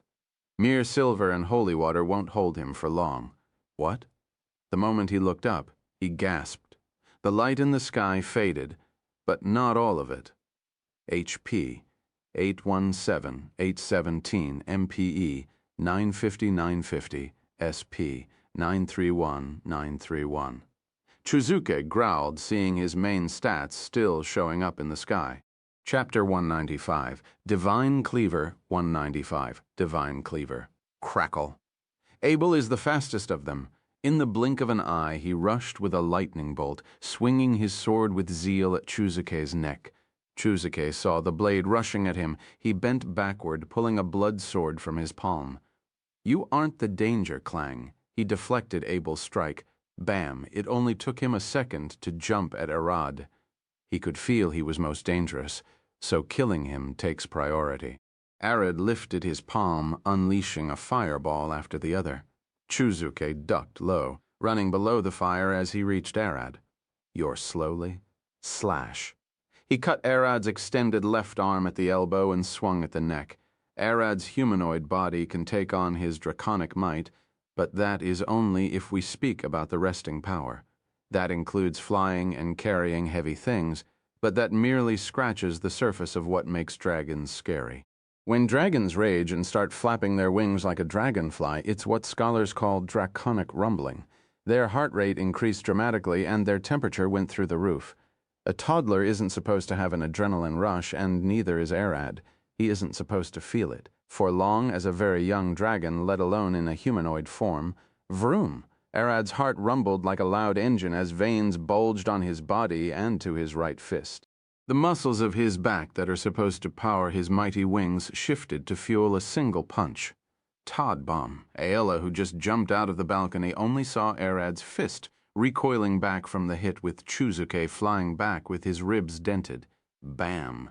The shockwave finally reached her, shattering the windows and shaking the mansion. HP 723-817 MP 950-950 SP 931-931. Arad's heart went silent as he took a deep breath. It was only for a second, but he could fight back. He immediately drew blood from his stomach to heal his arm. Thud, thud, crack. Arad watched Chuzuke roll on the ground before hitting a tree. He has almost 3 times as much HP as me. S. Arad Orion, Race, Void, Dragon, Class, Draconic Mage, Level 1020s, Exper 3200 85000, Subclass, Void Knight, Age Stage, Very Young, 20 years. Stats, available stat points, 0, available skill points, 0, Strength 21, Agility, 22, Constitution, 24, Magic 27, Intelligence 24, Wisdom 24, HP 31 San of 35, SP 31 San 310. As Arad smiled inside, Chuzuke stood, his wounds healing. HP 817-817, MP 950-950, SP 931-931. What? Mira gasped. He recovered from that? Even though she didn't get hit, her chest still hurt from the shockwave. Useless, useless, useless. You can't kill me with normal means. Even your strongest fist could barely shake my blood. Chuzuke smiled, opening his arms. Come, hit me again, if you dare. I will suck your blood immediately. Arad took a deep breath, getting ready to burn Chuzuke with a breath. Abel understood that he is about to use a large spell, and he backed away. He could feel the heat rising. Chuzuke smiled, but suddenly, fragments of golden light started rising from the ground. What is this? He gasped. Mira and Arad looked around. Light. It's emerging from everything. Mira looked at the plants dancing with magic, seeping from them. Abel was the first to notice. All things pray, and when a god is watching, holy magic seeps from the ground. She's coming. Thud, thud. Lydia walked from inside the mansion. Her high heel shattered as she took a heavy step from the dark. Her eyes emitted a deep golden glow in the name of Lathander and the Earth's mother, Chauntea. O gods, please grant me the will and power to smite this blood-sucking fiend, Lydia mumbled, and her wounds opened again and she started bleeding. Her body can't keep her intact, like I would let you hit me with that. Chuzuke was about to jump back. Pew, pew, pew, pew. Pew. 4 arrows rushed out of the windows. Thud, an arrow pierced his right eye, forcing him to growl as a second one gouged his left eye. Wen was about to stumble back. The other 2 arrows pinned his feet to the ground. H by 801/17, MP, 950/950, SP, 931/931. I got him, Ayala smiled. But her arrows barely did any damage. Don't stay still, Merida shouted, cutting the thrall maids that lunged at Ayala. The lady is right. Focus on the fight here, or get out and fight against him. The fancy-looking old man who spoke with Arad earlier growled, swinging a sword at the thralls. We can't protect you with all of those monsters attacking. Crack. Lila grabbed a chair and smacked one of the maids that Merida dropped on the head. Stay down, she growled, kicking her afterward. Bam! Lydia rushed forward, swinging her sword with all that she got. Chozuke could feel her holy aura approaching like death. Damn it, he tried to dodge, but couldn't. Divine cleaver, clap, in a single swing with a sword burning with holy magic. Lydia cleaved the vampire in half, sending the pieces flying as her sword shattered. But Lydia fell to her knees with blood dripping across her whole body. Her eyes went blind as her hearing deteriorated. This is the end for me, thud. She fell on her face, swimming in a pool of her own blood. The moment Arad saw Chozuke's HP take a nose drop, he could feel the hit in his guts. That attack from Lydia would certainly kill him. Avoid paladin smites at all costs. Clank. Chozuke's body was stitched together, but he still couldn't regenerate as quickly. HP 2112-817, MP 950-950, SP 931-931. The divine magic still burned his flesh and bones. He won't be recovering from Lydia's hit anytime soon, and it will burn him for weeks. I will, Chozuke growled, glaring at Lydia. But he then saw Arad and Abel flying at him with a godly speed. We're taking this somewhere else, Abel growled. Chozuke clenched his teeth. He needs to suck blood and quicken his regeneration. He looked at the mansion balcony. He could make it there with a single leap. His feet dug into the ground, getting ready to propel his body forward. V-room. The strange rumbling came from Arad's body again. Chapter 19.6 bonus chapter Draconic Torch. V-room. Arad swung a full power kick at Chozuke's face. It was so fast that it caught Abel off guard, scaring the hell out of him. Bam! The shockwave exploded after Chozuke's body was sent away. Arad glared at his leg, feeling a sharp pain radiant from his ankles. Chozuke blocked it, but preventing him from jumping was the goal, and it worked. Abel, he's trying to prey on someone to recover. We need to take the fight away from other people. He looked at Chozuke's body racing across the sky. Abel smiled. Fine by me. He looked around. They were still in the shadows, and now one could see him. He extended his devil wings and flew after Chozuke. Flap. Abel looked behind him and saw Arad flying with his draconic wings. He smiled. You can use sorcerer wings? You're looking stronger and stronger each time. Chozuke growled as his body kept flying. He could feel the bones in his arms. Arad shattered them. That Arad, I'm certain he isn't a human. He claimed to be a sorcerer. I could swear he was a true dragon. Scrosh. Chozuke slid across the forest ground, glaring up with a grin. I wonder how his blood would taste. But then, he remembered the smell of blood coming from him and how he regenerated. No, something else is inside him. I have to know that first before sucking his blood. Chozuke took a deep breath, creating a sword from his blood. Zoon, a deep feeling of pressure rushed across Chozuke's joints as his limbs felt heavier. Gravity magic? He smiled as his body floated. We vampires can do this. Your magic can't keep me on the ground. He swung his blade down, sending 3 slashes of blood. Crackle. Abel charged forward, swinging his swords. Clang. He deflected the first blood slash and cut the other 2 with the second attack. He's fast. Hit him in the head with that boom, crackle, thunder step. In a lightning flash, Abel flew at Chozuke with a slash. The vampire lord lifted his blood sword, blocking the slash and catching Abel's weapon. It stuck. Abel gasped as his sword couldn't move away from Chuzuke's blood. It was like glue. "Abel, let go of the sword," Arad screamed, but it was only an instant. Chuzuke bites Abel's neck, sucking his blood. "Agra, ah!" Abel screamed. "Ha ha ha!" He then started laughing. "Got you, bastard!" Chuzuke's eyes opened wide, the veins across his face bulging and turning black as he lunged back, spitting the blood he sucked. What is this? His tongue and teeth feel off, melting like they were made of mud. Abel glared at Chuzuke with a grin, a mix of golden and black smoke gushing from his skin as he transformed. He grew horns and a tail. "Did you really think you're the only monster around here?" Chuzuke glared forward as he healed instantly. Alice, bloodline, a devil. He glared forward. Zahn, Arad, teleported behind him and grabbed him by the head. One hand on his scalp and one on his chin. Just die. Vroom, crack. Arad twisted Chuzuke's head off, ripping it from his neck. K.A. Don, flames gushed from his hands and burned the head. "I doubt this will kill you." Arad lifted his foot up, setting it on flames.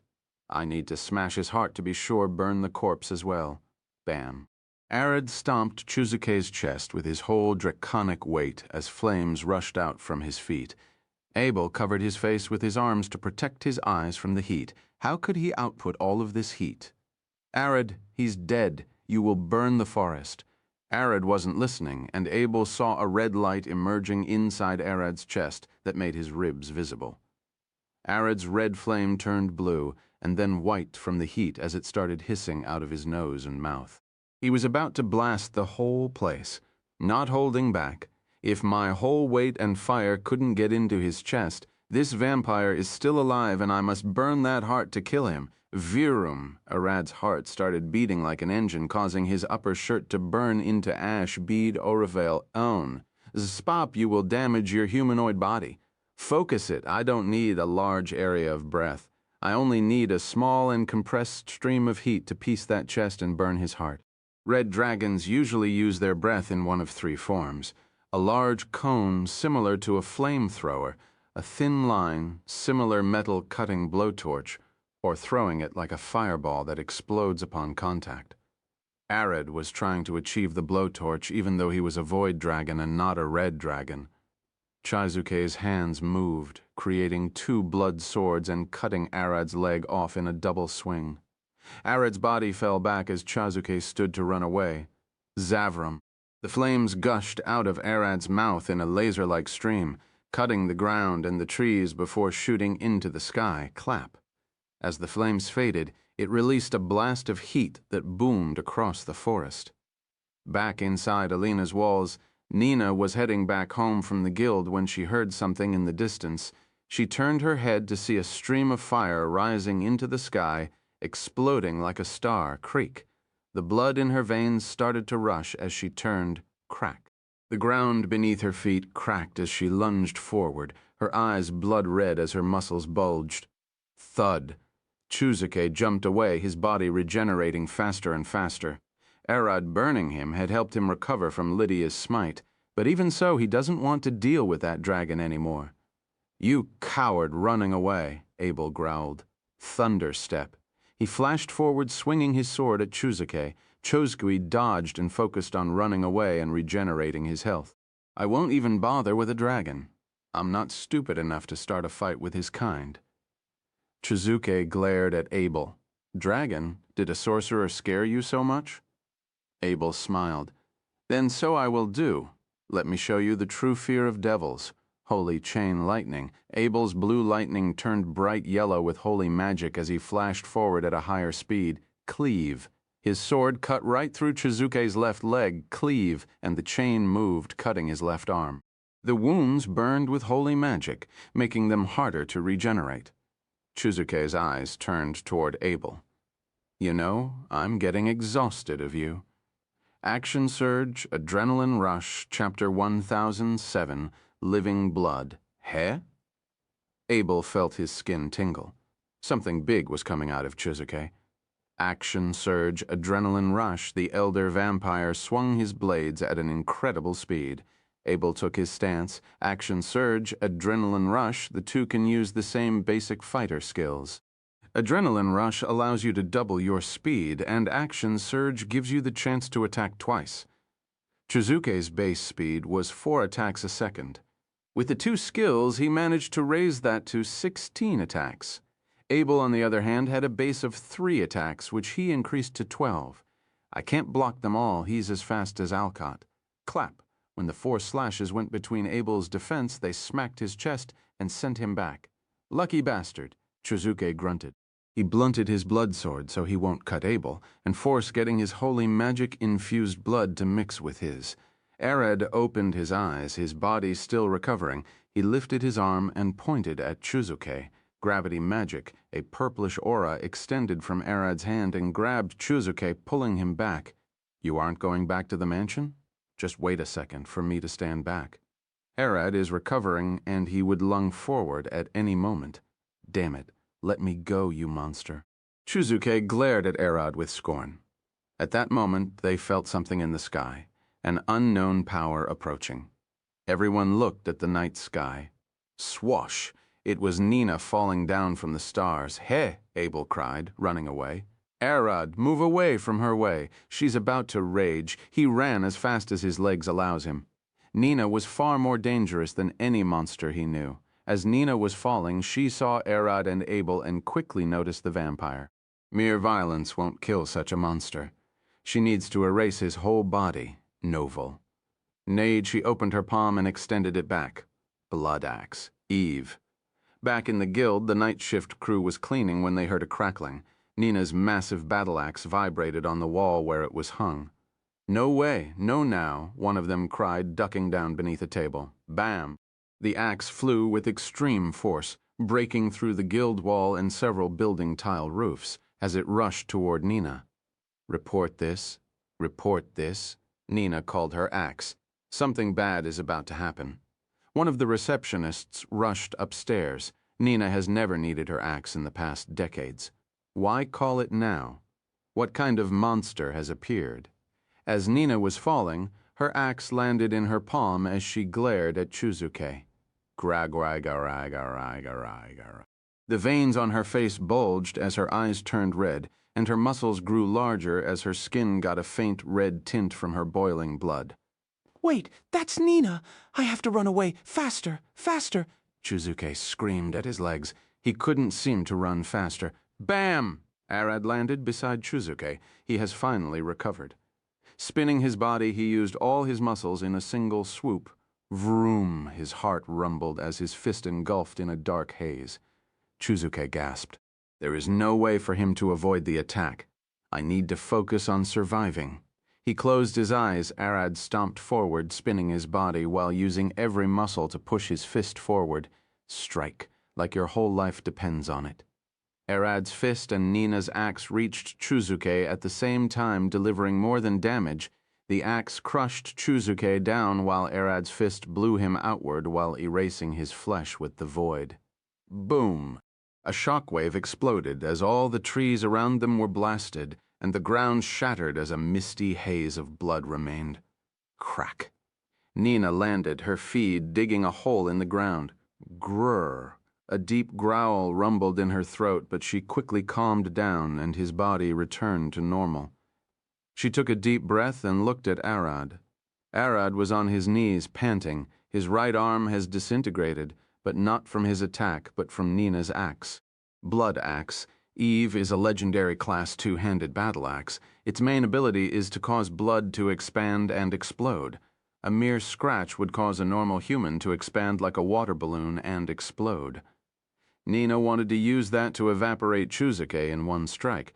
She didn't expect Arad to jump in. Arad, are you okay? Nina rushed to check on him. His right arm wasn't bleeding, but it has completely disappeared. It happened again. He tried to fight with her, but now his whole career as an adventurer has gone with the dust. Nina grabbed her hair, pulling on it. She looked around in horror, searching for any remains of Arad's arm so a healer can fix it. But there was nothing. Losing an arm is the end of an adventurer. Back at the mansion, the girls and Jack managed to kill all the thralls and were finally taking a breather. "We should follow Arad and Abel," Mira said, looking at Aella and Jack drip. A droplet of blood fell from the sky on one of the thrall maids beside Mira. She looked down. What was that? The maid's eyes flashed red as she lunged at Mira, snatching her and running away. "Let me go," Mira screamed. Aella pulled her bow, firing an arrow. Crack! 2 wings burst from the maid's back, and she flew to the sky. The arrow missed her. "She's still alive," Jack growled. He can't use explosives as the maid is carrying Mira. "I can always start again with you with me," the maid said, her voice vibrating between her own voice and Shizuke's. Thud. Mira started punching the maid in the face. "Let me go. Calm down. I don't have time to stop and suck your blood now, but I will do it as soon as we get to safety."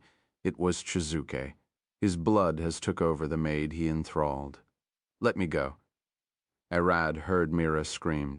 Be a dump. He could hear his heart beating. Nina looked at him crying, but then noticed something. It took her barbarian head a second to calm down and realize it. Why didn't his whole body disintegrate if I hit his arm? Arad stood. A loud rumbling could be heard from his chest as his eyes glared forward, draconic in shape with a deep purple glow. Crack! His right arm grew back, covered in black scales and claws. "Heh?" Nina gasped. He was the first to stand fine after getting hit by her. Chapter 19:8. Rumbling in the Sky. "Wait, what?" Nina gasped. She took a step back as a large shadow loomed over her. Abel's eyes bulged open as the trees around him snapped. Let me go! Let me go!" Mira screamed, punching the maid Chuzuke in the face. Chuzuke ignored her for a while and then spoke. "I will drop you to your death. Then drop me, drop me." She kept punching him in the face, but he didn't flinch. Vrobe. A loud rumbling akin to an engine shocked the sky, followed by an ear-piercing buzzing like that of bees. Chuzuke turned his head, and his eyes bulged open. "What's that, a bird?" He got confused for a moment, seeing it chasing him in the distance. No, that bastard was really a dragon, he gasped, seeing Arad flying toward him with Nina hanging from his left horn. Nina pulled herself up and sat at the back of Arad's head. She glared forward. A maid was flying away with bat-like wings and carrying Mira. She looked back and saw Arad's wings beating faster than those of a bug. "Arad, calm down." She glared at him, feeling an intense vibration beneath her. She was sitting on his neck, and she could feel his heart, the high pressure, and the speed of his blood. It was like sitting on the hose of a pressure washer. Abel rushed back to the mansion. The strange old man was the first to approach him, and then Aella and Jack. "Was that a dragon? Where is Arad?" Abel looked up at Arad flying away with Nina, and then at the old man. Nina summoned a dragon from the mountains. She and Arad flew away. He used to hide his identity, and he won't spill the beans unless Arad directly tells him to do it. Jack and Ella looked relieved, and Abel quickly understood that they know about Arad. He looked at them. "What happened?" The old man looked back at the mansion. About 12 dead, 5 injured. The whole Esmeralda mansion was riddled with thralls. Merida rushed in with Lila behind her. "Will Mira be okay?" Abel looked at them, sighing. "I don't know, but the bastard has a dragon after his ass." Jack smiled. "It's gonna hurt." He looked at the sky. "Just imagine that dragon chasing you to the end of the world. Damn it!" Chuzuke looked back, grunting. "Mira is weighing him down. He can't fly fast enough to escape from Arad. Bad luck for you and me." He created a bloody dagger and stabbed Mira in the neck. Blood splashed as he threw her away with a smile. "Dragon, catch her if you can," Chazuke shouted with a smile, flying away as fast as he could. Zap! Arad shifted his direction like a fruit fly, never slowing down or even flinching. Nina was almost been thrown from his back, if not for her immense grip strength grasping his horns, and her thighs around his neck, which vibrated like no tomorrow. Riding the rumbling Arad wasn't a pleasant experience in the least, only painful as he was only focused on getting where he needs to be. Mira grabbed her neck, looking at the sky and seeing Arad taking a nosedive toward her. She took a deep breath, her vision going black. She felt drowsy, and her hearing faded. Her limbs felt numb as a severe pain radiated from her chest. She was passing out from lack of oxygen to the brain. Thud, Arad caught her and landed as gently as he could. Nina jumped down, landing on her feet. She tried to run toward Mira, who Arad just put on the ground, but she fell on her knees. Her ass felt numb with pain radiant through her spine. She sat on him a bit too long. Arad lifted his claw and pulled a few potions from his stomach. Heal her. He growled, looking away at the sky. Wait, where are you going? Nina asked as she saw him turn without even waiting for Mira to heal. I'm going to rip that bastard apart. Bam. Arad jumped into the sky, shattering the ground as his wings flapped faster than the eye could see. Wait, Nina shouted as she poured the potion on Mira's neck. To the left, he's hiding in the trees. Arad shifted his direction, flying head first into the ground. Boom! As the trees ripped apart, Chuzuke jumped away, protecting his face from the debris. How did you find me? He growled, opening his wings and flying as fast as he could. Arad opened his jaw. Fire, breath, roar.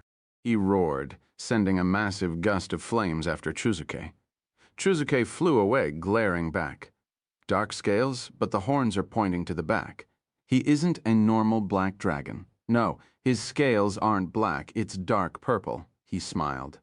I got your secret. You're a purple dragon that explains the flames.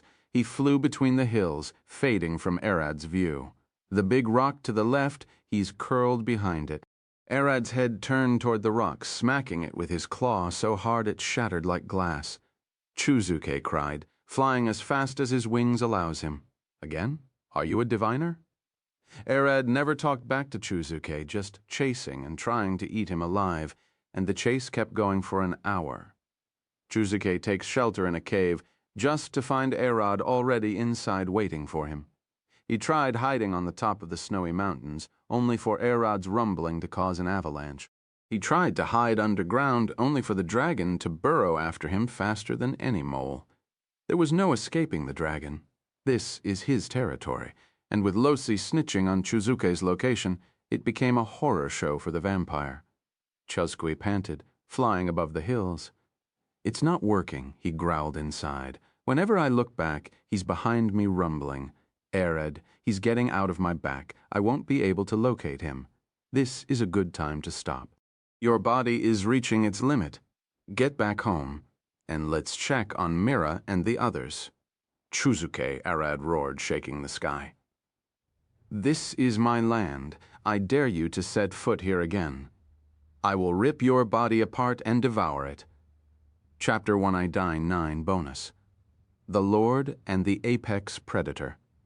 Chuzuke flew as fast as he could, sweating buckets as he looked back at the roaring dragon.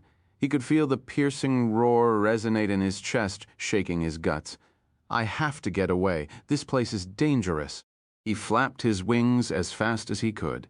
He didn't want anything to do with the dragon. Arad flew back, transforming a fair distance before reaching the Esmeralda mansion. All the nobles have gathered in the large ballroom, talking about what just happened. The whole Esmeralda family was found dead upstairs. That vampire infiltrated and killed everyone beforehand, taking control of the family as he stole Chuzuke Esmeralda's persona. His true name was Dominic Ideri. I will use my connection to search for his origin, another noble stated. Both Lydia and Mira were sleeping on beds in the corner with Jack and Ayala sitting beside them. They pushed themselves too much, Jack sighed. I saw the vampire's HP drop when Lydia smitten him, even though my arrows barely took 10. She almost one-shot killed him. Ayala smiled. That's an impressive power, Jack smiled. Some say paladins' powers are borrowed from their god, but I say they well earned it. No one beside Lydia would have stood and swung his sword while injured like her. Zit. Arad pushed the balcony door open and walked in. All the nobles gasped, staring at him. It was more than an hour since he, the dragon, and Nina flew away. Did you kill him? What happened to the dragon? One of the nobles asked. Nina approached Arad. The dragon has returned to his den. Is the vampire dead? Arad shook his head. No, he ran away. It was hard tracking him at night. He then looked at the nobles. The nobles sighed. Women started whispering while one of the men approached Arad. Don't think much about it. Chasing a vampire away is as great of an achievement as killing him. He then looked at Nina. Nina, Nila, Nila, Nila, Nila, Nila, no, no,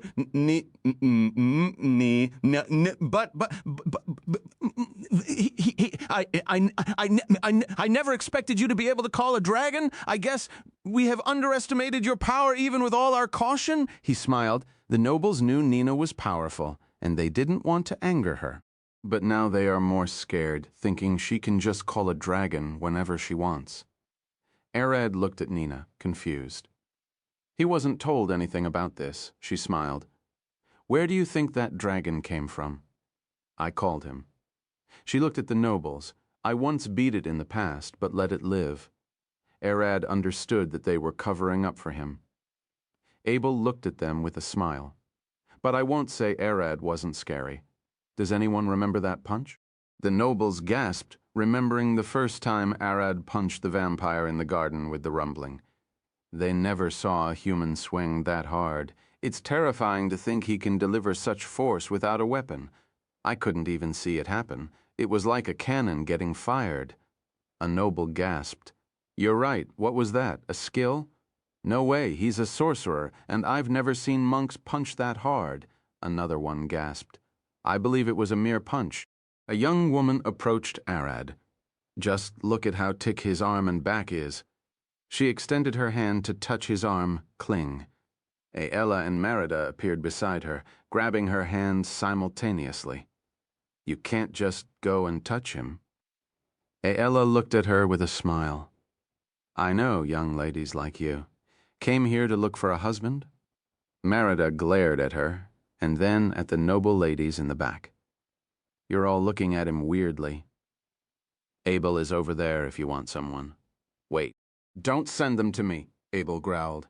I have my fair share of girls. Arad looked at Merida. Aella is fine to get angry, but you're just like them, Jack laughed. You better leave him alone. He stood and approached Abel. Thank you for your help. He was the one to heal Lydia and Mira and the injured nobles who barely managed to survive. Ahem. The strange old man approached them, looking toward Arad with a smile. Arad glared back at him and clenched his fist. You said you helped them transport the elder wood. Abel rushed to stand between them. Stop it, you two! He then glared at the old man. You should take that off. The old man sighed, closing his eyes, and his face shifted. He had a long white beard and clear green eyes. All the nobles gasped, bowing down. Lord Alina! Here, Jack gasped, looking at the city lord while sweating. He had stolen a lot from him. I've been looking to meet you for a while. What took you so long? The lord approached Arad, looking at him with a smile. I did have a lot of things to deal with. Things like getting stronger or searching for the elder wood. Arad stepped forward, looking the lord in the eye. The lord rested his fists on his hips. I did want to grant you a reward for getting Merlin the dragon heart, but now you have helped clear a vampire from the noble ranks. What should I do? Mere gold won't do it, and you already own a house. I don't really need anything from you. Not something I know of, at least. Arad smiled, mimicking the lord's stance. Just by nature, when faced with a real ruler, Arad's brain kicked into high gears. He saw the lord as a rival for land. Abel started sweating. He knew Arad was a dragon, and his father is within his punching range. When dealing with a dragon, it's a golden rule to never face the beast directly, or offer something they can take by force. Abel stood approaching Arad and his father. Come on, you two, he smiled. Let's have a drink first. I'm sure you're all exhausted after such a fight. Arad didn't want to meet his father before Abel knew that. What would make Arad change his mind now? Nothing. Father, come here, rest. Abel pulled his father away.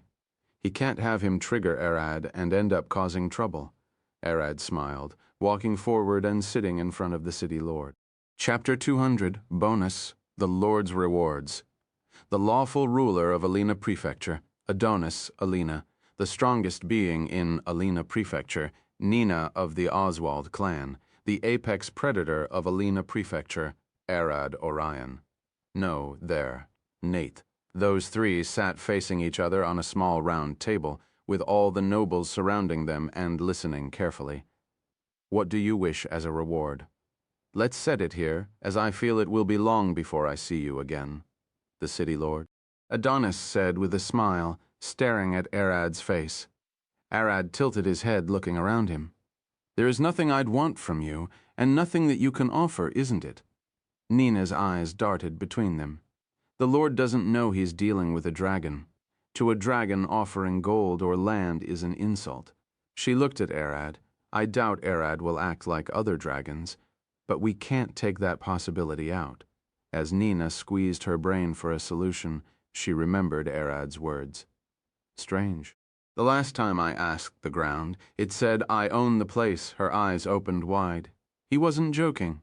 Did we build a city on a dragon's territory? Was he hibernating? Or did he come after? No, that won't matter to a dragon. He has a lair and sees the land as his own. The Lord could die if he offered Arad the land he considers his own. Lord Alina Nina stared at the Lord. I believe offering gold, land, or housing isn't suitable. The Lord blinked as he looked at her. You believe so as well? He smiled. Do you have any suggestions? Nina scratched her chin. What would a dragon want? Sacrifices. People, Nina said as she looked at the table, and probably recognition. It would be better if he is recognized to have some power. People, one of the nobles mumbled. Are you suggesting we give him troops? We can't do that without him being a noble. The Lord scratched his beard and smiled. I have an idea, but it will take some time. He leaned forward, glaring at Arad. I will send a petition for the king to recognize you as a noble. When the king's decree returns, I will grant a few servants for your house, and you can even take Sarah's hand in marriage. Father, Abel glared at the Lord, grunting. What? The Lord looked at Abel with a tired face. You said it yourself. Arad is different. Even I was surprised when you asked me to attend this party with you all. It was Abel who brought the Lord here. He knew something could happen and wanted his father to be present so the story can't be twisted. Abel grabbed his sword. Remember what I said before? Sarah is the one to decide. Force her into marriage, and I will be the first to cut your head. The nobles gasped, hearing Abel's words. Nina could feel bloodlust coming from him. He wasn't joking. She glared at Abel. Do you really intend on killing your father? Mother's wish is for Sarah to live happily, and I'm to see it happen. Abel growled. The Lord smiled. I see. We raised you well. Lilith would be proud. He then looked at Arad. It seems I can't offer my daughter's hand, but everything else still stands. What do you say? Arad looked up and then at the Lord. I don't need anything, but I might soon. The Lord laughed. You're a smart one. He then looked at Nina. Isn't he? Nina stared between them. I can't tell. He doesn't need to ask for anything now. If he needs help in the future with anything, he can come to me, the Lord explained. Arad is taking a ticket to redeem later, I see. But can I say something? Nina looked at Arad and the Lord.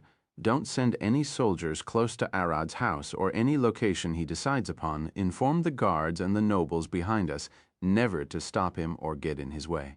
It's for the city's benefit to never anger him. The Lord blinked twice, as did Arad and the other nobles. Come on, Nina. He isn't you, is he? The Lord laughed. You might as well consider him as much dangerous. I bet you know he will soon reach Alcott's level as an S rank, but I think he might even get on my level, if not better. She glared at the Lord. It will be in your interest to build a relationship with him. Now Arad is a dragon, and power runs in their blood. If the soldiers walked into his lair, they might get eaten. She also saw Arad getting angry and impatient when Chuzuke took Mira. He wouldn't think twice about devouring a noble family if they stood in his way. You think he will get as strong as you? I don't want him going to another country, would I? The king won't be happy to let such a talent slip from our hands. The Lord smiled. Arad, The location? Arad thought about it for a second. If the forest became foggy, turn around. Otherwise, you might never get out, he replied with what Mom said. If Losi was trying to keep them away from a location, they better not try getting in. Anything else? The Lord looked at Arad with a smile. Arad shook his head. Nothing that I can think of at the top of my head. The Lord stood, leaning at the table with his hands. Ah, he sighed, extending his old back. I haven't fought in years. My back is hurting.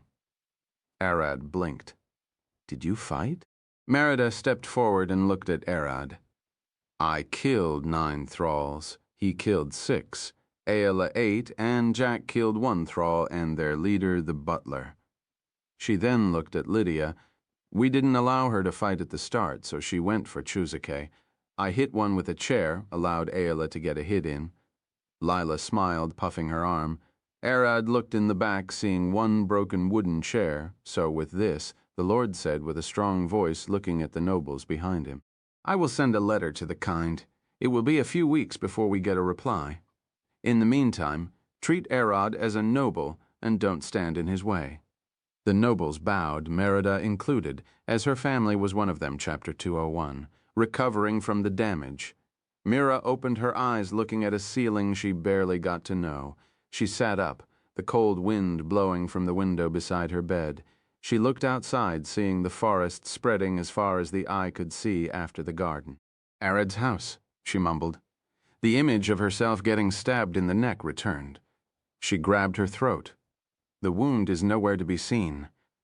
How long have I been unconscious? She slowly pushed the blanket away and firmly planted her feet on the cold ground. She tried to stand, but her knees started shaking, and her head spun as she fell to the ground with a deep, empty feeling across her body. Crack, thud, thud, thud, as Mira lay on the ground, feeling the cold seep into her bones. She heard steps rushing toward her room. Bam! The door got kicked open. Mira! Lila shouted, rushing to her. Mom! Mira growled, unable to move. Wait! I will get you on the bed! Lila grabbed Mira from beneath her armpits and dragged her to the bed. Don't move here! Drink this! Lila opened the bedside drawer and pulled out a honey jar.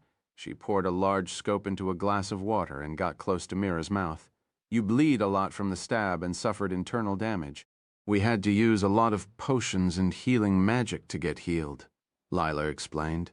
Your body is starving. Drink this slowly. I will go and get you something to eat. Lila stood after she saw Mira holding the glass on her own. Where is Arad? She asked. Arad and Mira are out on a quest. Jack got the Lord to give him a small house beside the central church and is caring for Lydia there. I don't know about Merida and Abel. Mira looked at her hand. This doesn't seem like mere starving. My whole body feels weaker. In fact, your heart stopped multiple times, and you didn't respond, even when we healed you. This is how we knew you suffered a lot of internal damage. Lila scratched her chin. Luckily, a friend of mine came with a herb that she claimed would help you get better. Who are you talking about? Jemima, the maid working for Cain from the plant shop. She said he sent her with the herb. Lila smiled, standing. Now rest. I will get you something to eat. She went to the kitchen. Mira looked at the ceiling, slowly drinking her honey with water. That maid is a bit weird. That Cain as well, she mumbled. Each time I try remembering them, I see a clear and detailed image. Myra sighed. When will Arad get back? She looked out the window. Arad! That the ones to the east, Ayala shouted, firing an arrow at a bandit who hid behind a tree. Arad smiled. Void step. He teleported directly behind the bandits. You bastard! The 4 bandits growled, and one swung his sword at Arad's chest. Thud! Arad caught the man's wrist and stole his sword. You're slow. He grabbed him by the neck, using the other hand. No, necked! Crack! It only took one squeeze to breathe his neck. Arad then absorbed the corpse into his stomach. The other bandits cried, You monster! He swung his axe, but Arad swung the sword he stole and blocked the attack. Swash! Crack. Arad hit the man's cheek with a backhand, spinning his head. I need blood. Arad smiled, absorbing the corpse into his stomach. The remaining two turned to run away, but Arad grabbed their necks from the back. Crack. Crack, he snapped them, Arad. I dropped everyone else. Ayla approached Arad as he absorbed the bandits. None of the bandits escaped. There is another camp to the west. Do you want to clear that as well? I don't want the bandits to start fearing this area. We will let those be, Arad smiled. I do need a steady supply of blood for healing, after all. Arad walked toward the bandits' tents. Let's take everything, but let's separate them into rations, tools, items, and currency. Allah helped Arad sort out what the bandits left. Coins and gems are currency. Their weapons and armors are items. Hammers, nails, and repair kits for armor and tents are tools. And lastly, the preserved food. The sun was setting down as Mira stared out of the window. They are late, she mumbled. But as if by a stroke of luck, she saw a large black dragon emerge from the trees with Allah on his back. Flying could get him spotted from a distance, so Arad decided to run on all four on the forest floor with Losi guiding him away from people. Allah spotted Mira staring at them from the window. Arad looks, she woke up. She pointed with her hand. Arad shifted back to his human form and walked toward the window with Ayala. How are you feeling? Mira smiled. Better, but a bit lonely. What were you doing all day? Cleaning some bandits around the area, Arad replied with a smile. Someone had to do it. Ayala approached the window and touched Mira's forehead. Your fever has gone down. We will have a feast today. Mira smiled. A feast of lettuce and onion. She giggled. Come on. Ayala pinched her. A proper feast. Your mother is here helping me cook, and I won't leave a sick woman without meat. We will go wash and come in. See you in a few minutes. Arad and Ayala were a bit drenched in blood. They headed to the back door that was closer to the bath to wash. Ayala rolled the massive wooden tub into the floor and looked at Arad. If you please. Arad took a bucket of water, washed his arms, and then dried them. He slowly approached the tub and put both of his hands inside. Splash. Arad poured water from his stomach to fill the tub. And now, fire fist.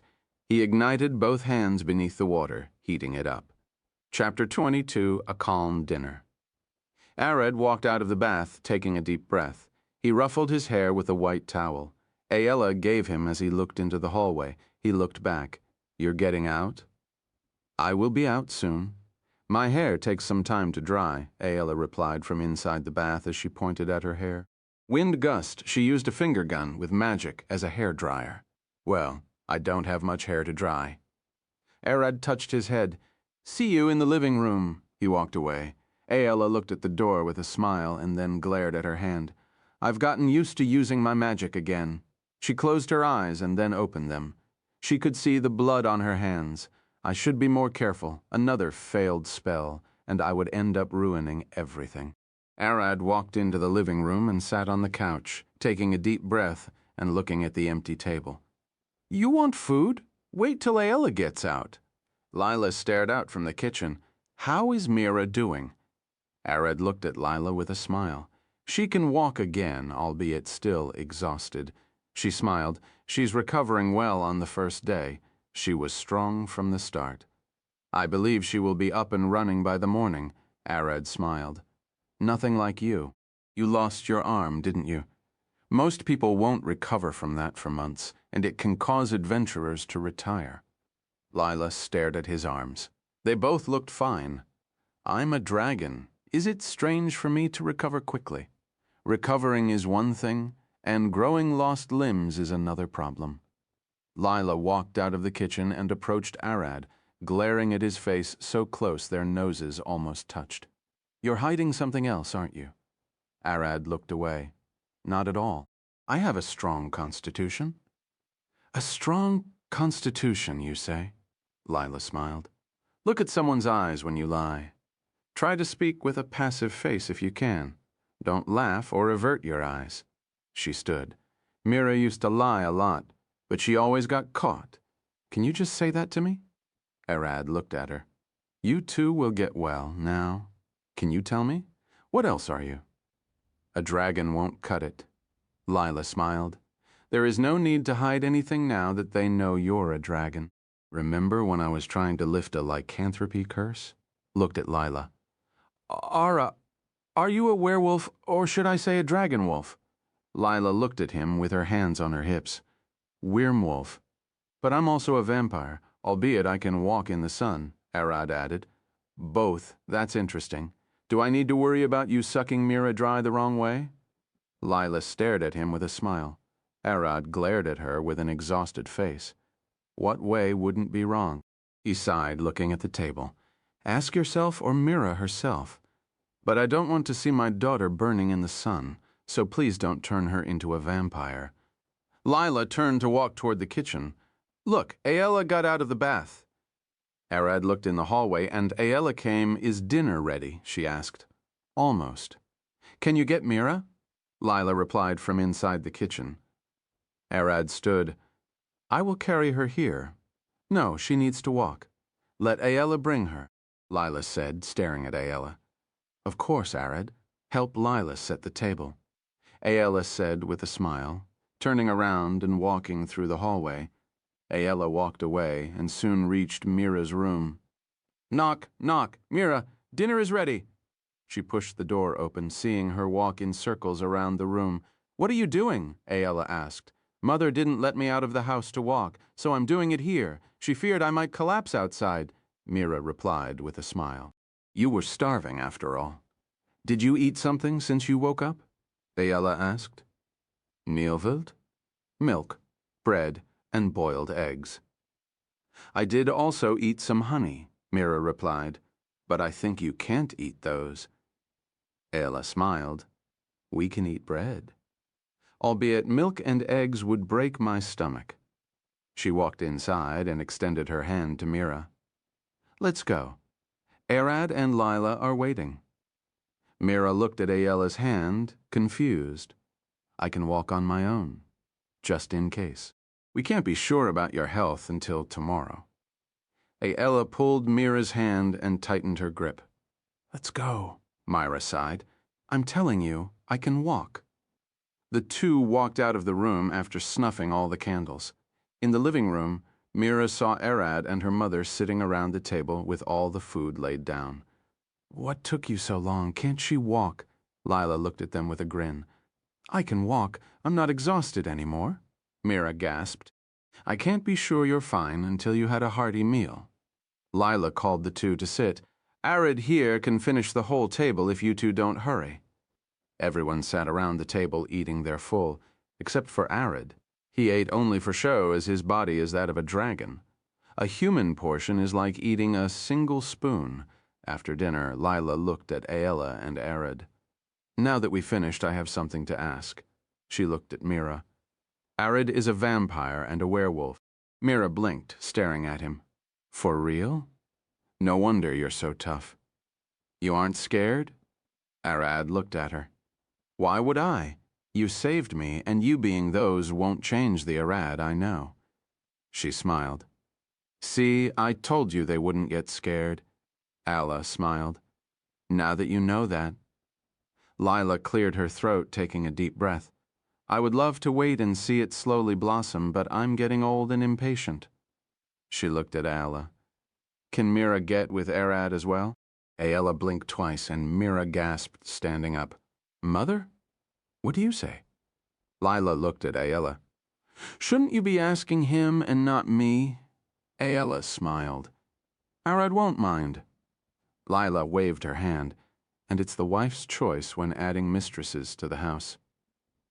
Aella and I aren't married yet. Arad looked at Lila. It doesn't matter. If those two don't agree with each other, it will fracture the family in the future. Lila looked at Arad. You don't want that, do you?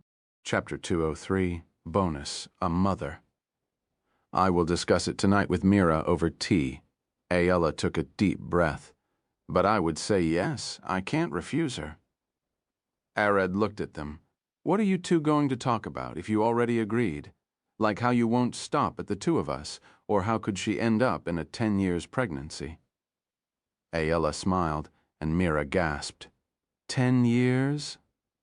Ayala nodded. Probably more, but we will discuss the details over tea.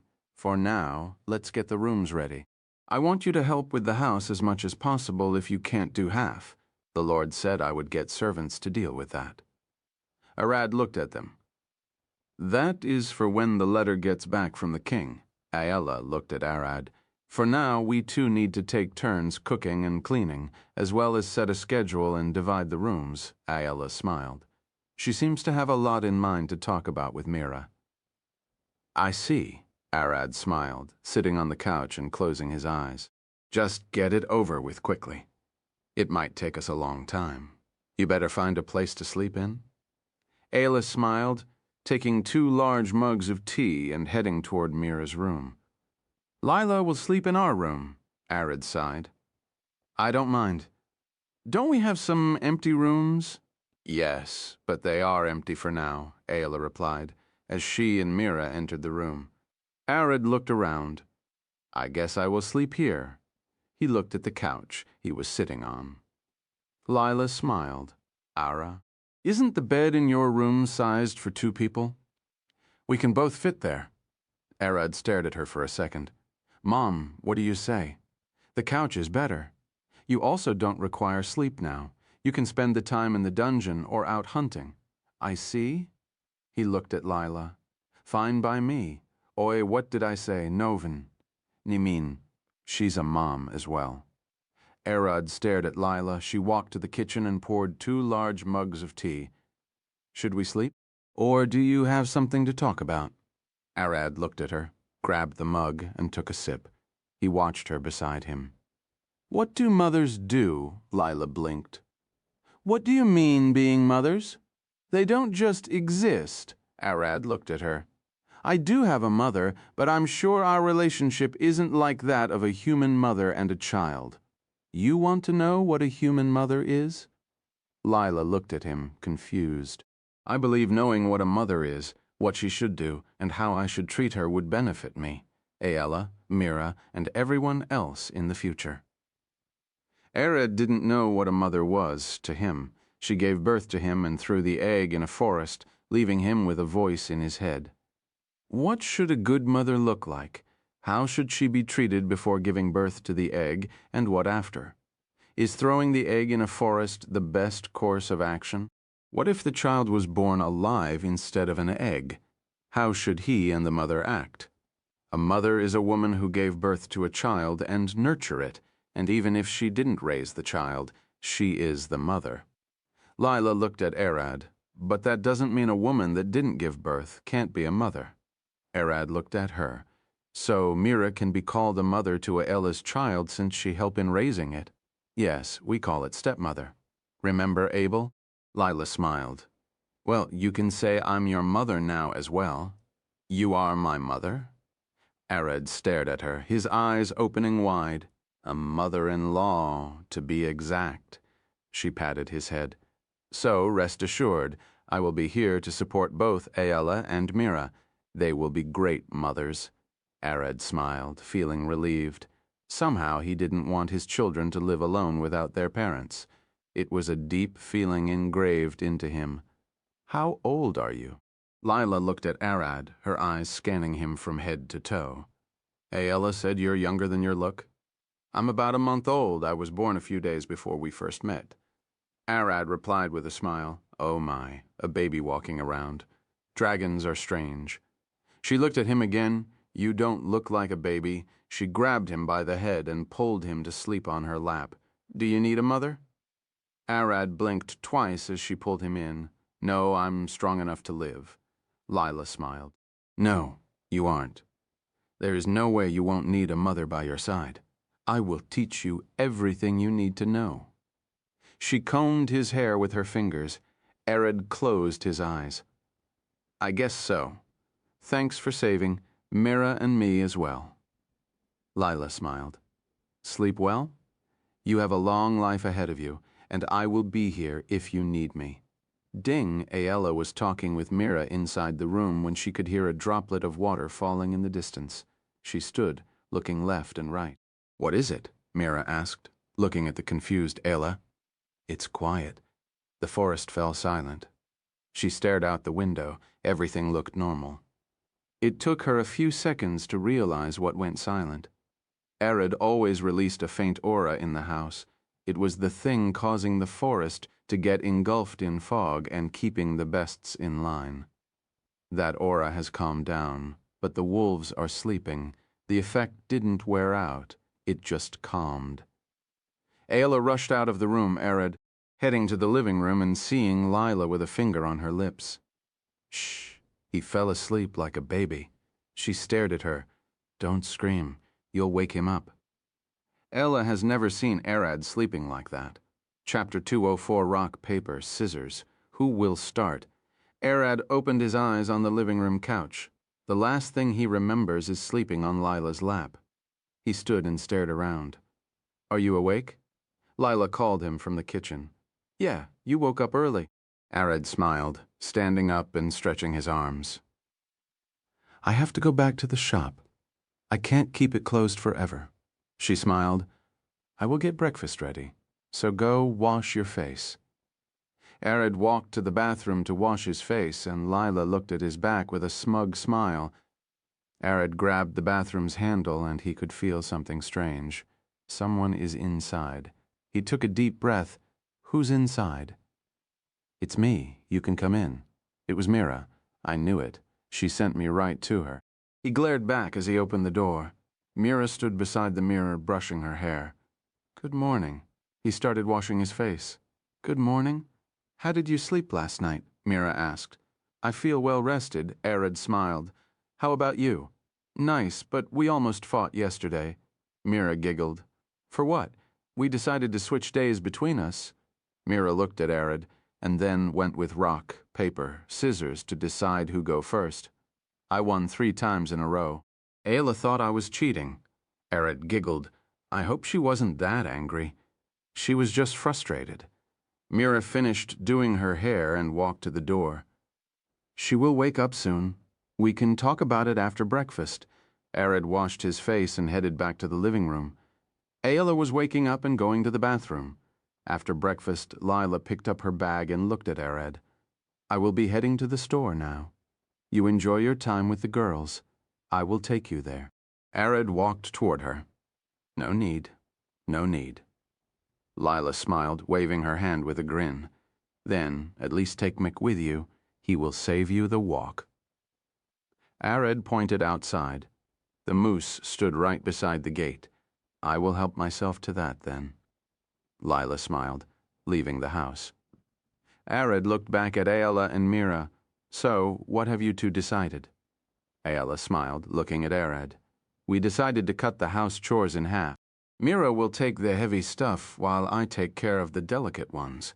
Of course, Ayala is one in charge. Mira looked at Arad. After you, of course. I don't intend to go against her judgment. So it's me, Ayala, and then you. Arad looked at them. Of course, that doesn't mean she doesn't have a say. Ayala smiled, looking at Mira. I heard you almost fought yesterday. Arad looked at them. She cheated, Ayala growled. I didn't. Mira looked at her. I will go first tonight. Arad smiled. Fine, let's do a test round. He lifted his fist, pulling a rock from his stomach. So, how do you do this? Wait, what? Let me explain the rules. Mira gasped, teaching him how to play rock, paper, scissors. Everyone faced each other. Rock, paper, scissors, Arad paper. Mira paper. Ayala stone. I lost again, Ayala cried, grabbing her head. Why Arad and Mira stared at each other. Rock, paper, scissors. Arad, paper, Mira, scissors. I won. Mira smiled, and Arad stared at his hand. Ayala stared at Arad. See, she's cheating. Arad looked at Mira. I see what you're doing. Let's try another round. Mira smiled. Rock, paper, scissors. Arad loaded his first rapidly, extending his upper fingers as if going for scissors. He could see Mira smiled a bit with her hand resting at first. At the last second, he extended all his fingers into the paper and grabbed her fist. I won. Arad looked at her, smiling. You were slower than me this time. You see what we're playing and change your hand at the last second? He pulled her toward him. Trick strikes. Gerald has taught me a thing or two. Who taught you? No one. I used to hit my fingers with the hammer a lot, so I learned to observe and avoid the hammer at the last moment. Mira smiled. Arad looked outside and then at Ayala. What do we have to do today? Ayala scratched her head. Nothing important. I was thinking of taking care of the garden a bit. Arad nodded. Then nothing important. He pulled Mira toward him and lifted her. We're going. Heh! Ayala gasped. Heh! Mira gasped. Wait till nighttime. Ayala stared at Arad. He looked back at her. Better use the time we have. I need to be equal between you two. Ayala sighed. I'm going to the shed to get the tools and work on the garden. Do your best, Mira. Ayala walked out the door. Wait, don't leave me alone. Mira cried as Arad carried her toward his room. Calm down, it won't hurt. Arad smiled, kissing her forehead. No, it will. Mira glared at him.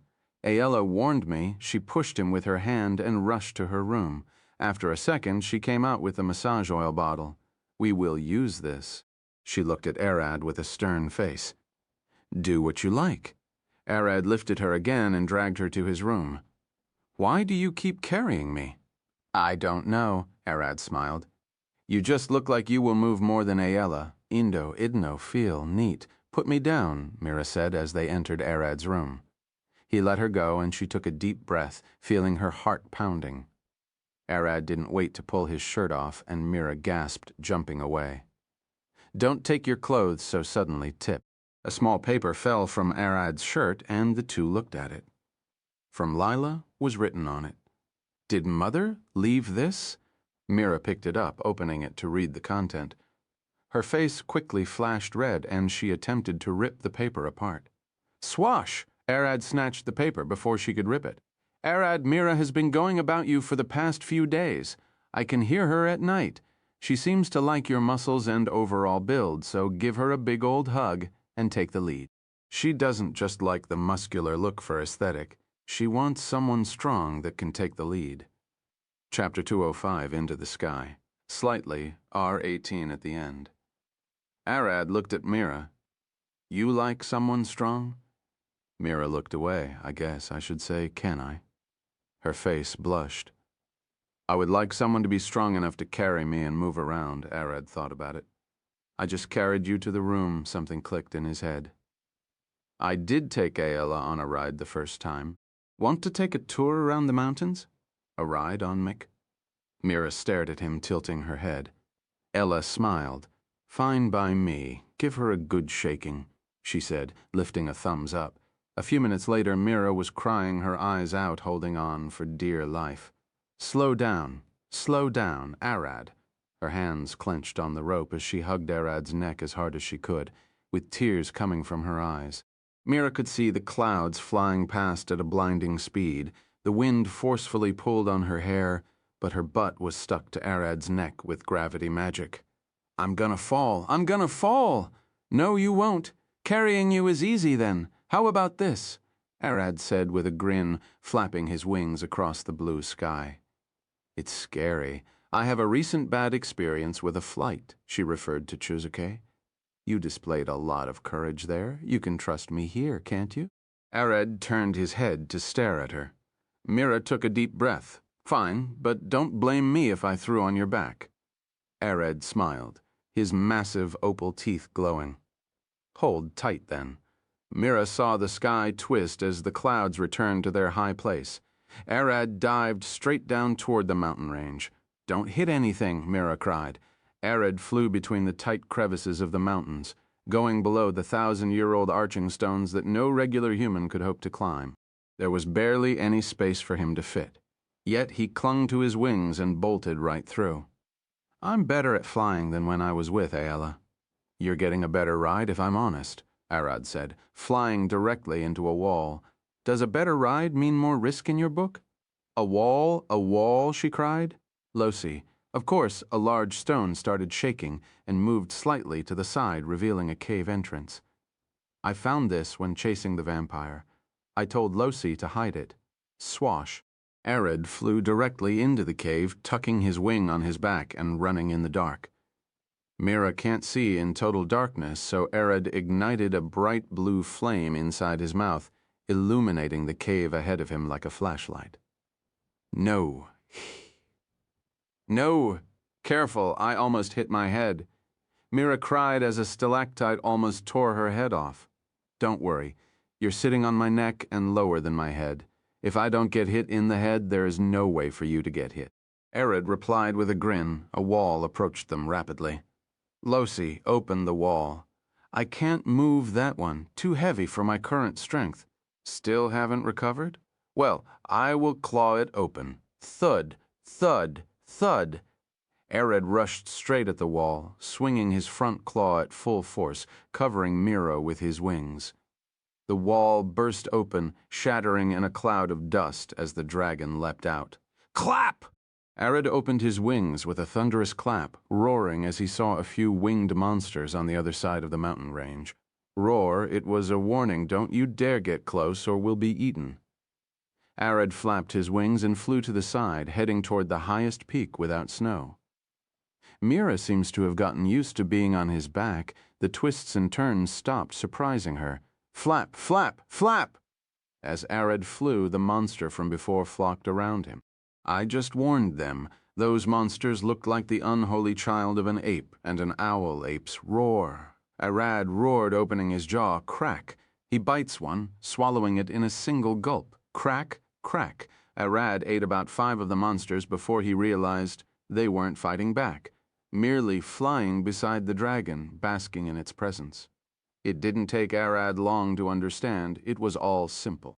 The most dangerous creature in the mountain is him, so what would happen to them if they flew beside him?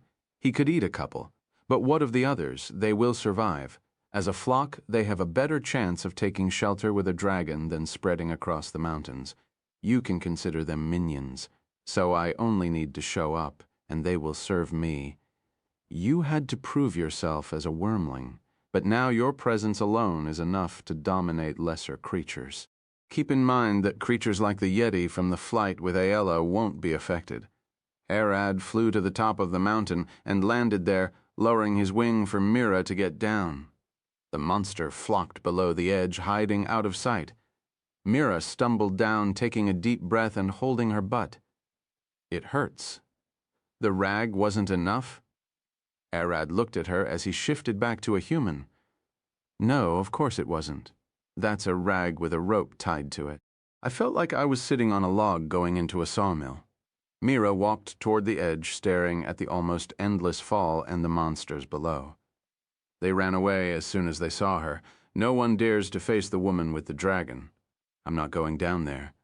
She walked backward, moving away from the edge. Thud. She hit Arad's chest with her back. Not without me carrying you down. You took it too literally. She looked at his face, lifting her lips for a kiss. The moment their lips connected, Mira could feel Arad's arms wrapping around her body like logs. She knew it. There was no escaping this grasp. She wasn't strong enough to push his arms away. Say, did Aella do it here as well? Mira whispered as their lips parted, leaving a silvery trail. Not here, another top with snow. Wash. Mira spun in her place, facing Arad and shoving her face in his chest, taking a deep whiff. It's a bit chilly here, but do you mind taking your clothes off? She looked up at him. If you took yours as well, Arad smiled. I will freeze. I'm not a dragon. Mira waved her hand on his chest, stopping his massive bulge. I will keep you warm in a tight embrace, as your mother asked. Mira could feel Arad's palm tight, gripping her butt as he pulled her clothes down, and chill ran across her spine. Chapter 206. Bonus Mira's Day, IR 18. Mira giggled. Please stop it. You don't have to follow her every word. She looked at Arad's face, running her hand across his chest and back. She couldn't even wrap her arms around his torso. It wasn't like she was short, thin, or weakly built, but standing this close to Arad, she realized how massive he was. She gently touched his arm, pulling it toward her. It was almost as thick as her thighs below the shoulders. Mira's hand gently rubbed against his bulge, feeling something there. She started sweating. It was still soft, but she could tell it was massive. She couldn't help but worry about when it was up and stiff. Arad took his shirt off and started at Mira with a smile. Her face burned red as she gasped for air, taking a deep breath. She could feel something burning in the back of her throat. Her eyes could leave his chest. Mira extended her hands, touching the large flesh wall ahead of her. Her fingertips started shaking, and her nails made a strange noise as they smashed on Arad's chest, as if it's made of wood. "It's your turn," Arad whispered in her ears. His hand grabbed the lower part of the back of her shirt, pulling it up. A shiver ran down her spine as the cold breeze washed over her skin. She instinctively hugged Arad's chest, looking for warmth. Tick. She heard her bra snap from the back as Arad grabbed the lock between his fingers. He broke it. "You opened it wrong." She looked at his face with a deep red blush and a pout on her cheek. "Sorry, I didn't mean it," Arad whispered back in her ears. Mira took her bra in one hand, covering her chest with the other. Arad had smashed the delicate locking hook in the back. He tried to open it backward. "Guess I'm going back without a bra." She couldn't help but think her breasts would rip apart if Arad flew like before. "I will get you a new one. No 10 new ones or 100 if you want." Rad grabbed the hand covering her chest. "We have more important things to think of now." Mira dropped her hand and threw the bra on a stone. She looked at Arad with her chest exposed. "It isn't as hard as yours?" Arad blinked twice. His draconic nature started showing up. He at least wasn't interested in her chest being hard or soft. Dragons laid eggs, then never developed an attraction to boobs like mammals. He pointed at her hips. "Should I take mine's or yours first?" Mira was perplexed a bit. She expected some reaction from him. Of course, Lila didn't send her without anything in mind. Days ago, when it was clear that she was interested in Arad, she taught her a thing or two Mom said. "He should start playing with my chest if I got them out. Did I hear her wrong? Probably I should be the one doing it." She glared at his chest, and a faint smile crossed her lips. "I wouldn't mind," Mira approached Arad, sticking her face on his chest and took a deep whiff. He didn't smell at all. "What are you doing?" Arad gasped. "Please, stay still," Mira whispered, giving his chest a kiss. For a while now, she dreams of licking those abs from the first time she sees them.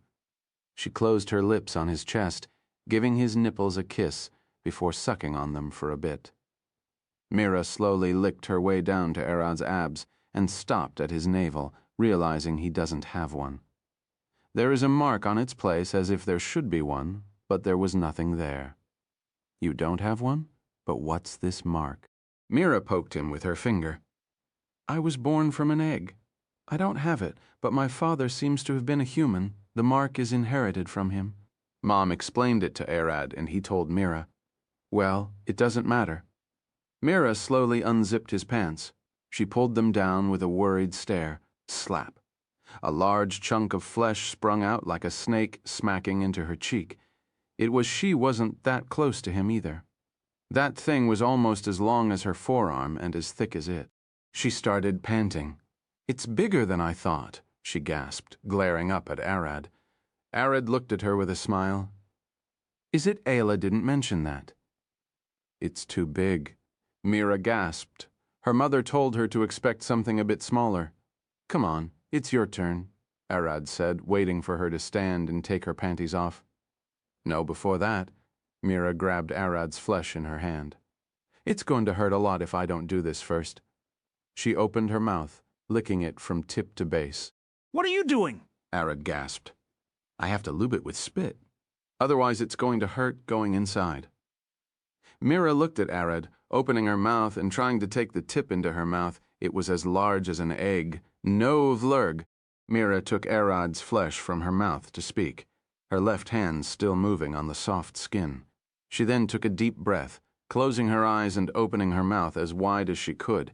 Gah! She pushed her head on Arad's flesh, trying to take it as deep as she could, but she could only get the tip in before gagging. "Ah!" Mira gasped for air. "This wasn't enough, Arad. Do you mind pushing my head in?" She looked at him. "Are you sure?" Arad looked at her, confused. "Yeah, I will tap on your hymn to stop." Mira smiled. Arad grabbed Mira's head by the hair and put the tip in her mouth, slowly pulling her at him as her hands rested on his knees. Chapter 207, Mira's Day, IIR 18. Mira did her best to fight the gagging as tears slowly dripped from her eyes. When Arad saw her, he pulled out. "Are you okay?" Arad asked. "Why did you stop?" Mira gasped for air, staring at him. "You're crying. I'm not. It's a bit uncomfortable to have something that deep in my mouth. Don't pull out unless I tap your thighs." She opened her mouth. Arad grabbed her head again, slowly shoving his meat inside. A thrust after thrust, he pushed deeper and deeper until he got half the way inside. Clap, clap. Mira tapped on his thighs and Arad immediately pulled out. She gasped for air. The large chunk of flesh in her mouth prevented her from breathing. It was less of a gagging issue and more of a breathing one, Novor. Mira looked up at Arad. "How was it?" she asked. Arad looked at her for a second, thinking about what he should say. The safest bet was, it felt good. But, in reality, he was more worried about her to think about how it felt. Mira smiled, licking the base she couldn't reach. "Come on, it's your turn." Arad pulled Mira up by the shoulders. She stood facing him with a worried smile. Arad kneeled to reach for her belt, carefully trying to get it open without breaking anything. Click. It opened, and he smiled. "I got it." Slowly, he pulled Mira's pants down. Ping, a button flew from under the zipper line, smacking his forehead. "You forgot that one." Mira sighed with a sad face. The only one she can think of to fix her bran and pants was Mirada. But she is now wondering how she could explain the damage. "I should buy new ones. But I like those. Probably learning how to sew isn't a bad thing. But she has to buy a new bra lock from Merida anyway." When Arad pulled Mira's pants down, he could see her white panties, dripping wet in the middle. It was like with Aella. He stood, intending to shove his flesh inside. "Wait, just that?" Mira looked at him and he stared back at her. "I will do it slowly, don't worry," he replied. "Can we do something first? Or is that not good?" She looked away with a red face. "Of course, what do you want?" Arad replied with a smile. She before said that licking him would make her feel less pain. She might have something else in mind. Myra looked at Arad's pulsating flesh. It was too big and she was scared to put it in. "I never put anything in there. Could we try a finger first?" she mumbled. Myra extended her hands and grabbed Arad's right palm, lifting it to her face and sucking on his fingers for a second. She then lowered it to her crotch. One finger only, and do it slowly. Arad extended his index finger to her. It was tight, but he could push his finger all the way. Mira gasped, leaning to grasp his chest. She couldn't bear feeling his finger inside her. A new itch was born inside her, and she wanted him to wiggle it around a bit. "Arad, please, move it." She gasped, looking at Arad's face with tears in her eyes and a strange grin on her face. "In and out?" Arad asked, but she shook her head like you're scratching something. Arad started wiggling his finger inside, pulling in and out rapidly. Mira's body jerked, shaking with each move and gasping. "Ah!" Seeing her wiggle like a dying worm, Arad stopped for a second. "Why did you stop?" She looked at him. Her hands tightly gripped his chest.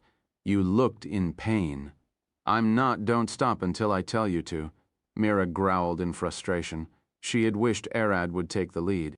She dreamt of him doing things on his own.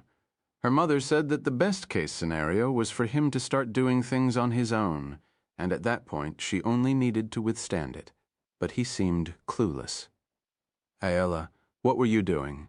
She has expected Arad to have some experience, but she was a bit disappointed. Mira extended her body to kiss Arad. "Remember what we're doing next time. I don't want to have to tell you," she said as their lips parted, and then slid down to lick his chest as he started moving his finger in her. Arad nodded, running what she said, and did several times in his head as if he was preparing for a fight. What did she do? What could he do, and what would make for a better outcome? It only took him a few seconds to reach a conclusion, and it was to repeat what she did and only stop if she asked him to. Mira had her eyes closed as she relaxed on him, but she suddenly felt him trying to push another finger in. She gasped. Her body jolted a pit as her hymen was about to break. Thud. She felt Arad's other arm wrapping around her back, keeping her in place. A mild pain radiated from her crotch up to her teeth. She had hit her fingers with hammers more than she can remember, and this wasn't enough to faze her. She grit her teeth in silence, letting Arad's 2 fingers get in. Arad immediately started twirling his fingers as if there was no tomorrow. Ah, Mira moaned, gasping as if she was hit in the guts. The pain from her broken hymen quickly turned into an annoying itch, and Arad was scratching it nicely, like a Q-tip in her ear. Arad looked at her writhing her hips. He wanted to stop but didn't. If she didn't tell him to stop, he better keep going. After a while, Arad pulled his fingers up, and Mira rested on his chest, panting like she had run a mile. Arad grabbed her by the hips, lifting her body up like she was a small bag. "What are you doing?" Mira gasped. Chapter 208, Bonus Mira's Day, IEI 18. Arad lifted Mira to his face and opened his mouth. She gasped, flailing her arms and legs, but to no avail. Lifting her like a baby was easy for him. "Ah," she moaned, feeling his lips touch her. Her legs twirled, wrapping around his head as she tried to grab him. Mira looked at Arad's hair between her legs. She wanted to speak, but each time the words were about to come out of her mouth, a jolt struck her from hips to teeth, sending shivers across her spine. Arad turned, walking toward a large stone beside them. Mira didn't even notice him move, as what he was doing between her legs kept her mind burning. Arad shifted his hands, holding Mira with only one by pushing her from the tailbone to his face. He then lifted his right hand. Black scales spread from a little above his elbow down to his fingers, and they ended in 5 sharp claws. Click! Arad put his claws on the stone.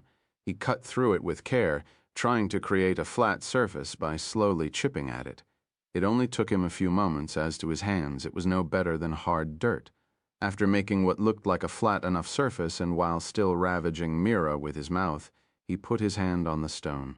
A gust of flames erupted, heating it for a bit. He didn't want to put the naked Mira on a frozen stone slab.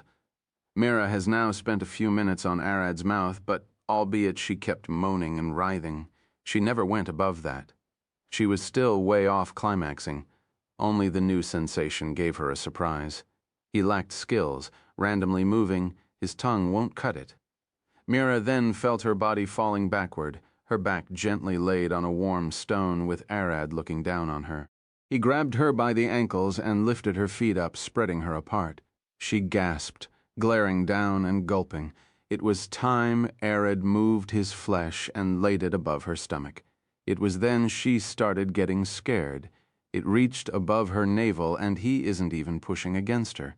She could feel something stuck in her throat as she saw him pull back to put it in. "Please do it slowly," she mumbled with a red facing and tearing eyes. "Of course I'm not going to just shove it in, unless you want to." He smiled, staring at her with a grin.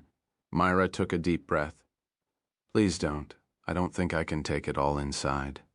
She slowly touched her belly button. "My stomach is around here. I'm sure the holes don't stretch this far." Arad nodded, resting his flesh on her entrance as she stared in anticipation. It wasn't just long. The girth couldn't be compared to his fingers. She knew it would hurt a lot. The question was if it was something she could endure or not. Myra gasped, feeling Arad slowly pushing at her entrance, stretching her wide open. She ground her teeth as she felt her skin about to rip apart. Her hymen didn't fully break earlier. Or was it breaking even further? She couldn't tell. Blop. Gah. Myra gasped for air the moment the tip slid inside. She was feeling a sharp, pulsating pain in her hips, mixed with the feeling of something lodged inside her. "The tip is in, I'm pushing further." Arad smiled, applying a bit more force. That was only the tip. Mira gasped, her head jolting back as she felt Arad getting deeper into her. Her toes curled as her knees clenched shut. Arad turned his head as he felt her legs hitting on his back. She wants me to push deeper? Arad increased the speed that he was pushing, and Mira cried, feeling the movement inside her. Slow, slow, she gasped for air, and words barely left her throat. No, V'nol? Neat. Slow? Still too slow? Arad couldn't understand what she was thinking. He gently bent over her body and pushed even deeper, letting his weight drive forward. Mira pushed with her palms on his chest, finally words getting out of her throat. Stop! Stop! She cried, taking heavy breaths, each one she could feel the flesh in her stomach. Stop! You're hitting something inside.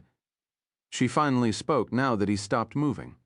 Arad moved his torso a bit up, and she looked down. He was almost half the way in, and yet this was her limit. Are you sure? Ayla took it all in. Arad looked at Mira, wondering if just going halfway will be of any good.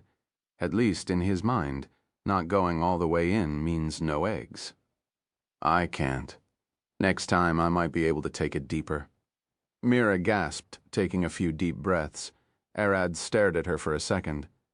Ayla was a fighter and an elf. She could probably handle more due to that. Mira only needs to get used to it. Okay, Arad whispered, slowly pulling out till he only had the tip. I will start moving. Mira tried to relax her hips, but they couldn't stop shaking. She could feel his every move, and something started pulsating inside her stomach. Arad pushed back in far faster than the first time, and she felt lightheaded, her arms wrapped around Arad's chest as she stared at the sky. Ah, she moaned. Ah, ah, ah, ah, ah, ah, ah, ah, ah, ah, ah. Arad started moving faster and faster, and Mira moaned with each thrust, her hips writhing as her legs tightly hugged his waist. Mira could feel something strange, a tingling running down her spine and to her lower stomach. She gasped for air and then felt Arad's flesh getting bigger inside her. He was also pushing a bit more than half, hammering her cervix. Knocking on the door, she lifted her head, going for a kiss, and Arad did the same, pushing down on her body as their lips met. She could feel him pushing deeper and deeper, forcing more of his flesh into her, but she couldn't feel any pain.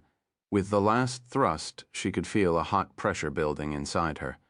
She tried to hold it, but couldn't, climaxing at the same time. Chapter 209, Urgent Request. Ayla looked at the sky. What's taking them so long? She sighed. It was almost lunchtime, Zawn, at that moment. Arad emerged out of thin air with Mira in his arms in the middle of the garden. Ayla, we're back. He waved his arm at her. She was in the kitchen staring at them from the window. Arad put Mira on the ground, and she barely managed to stand. She didn't feel it in the heat of the moment. But now she was more than just sore.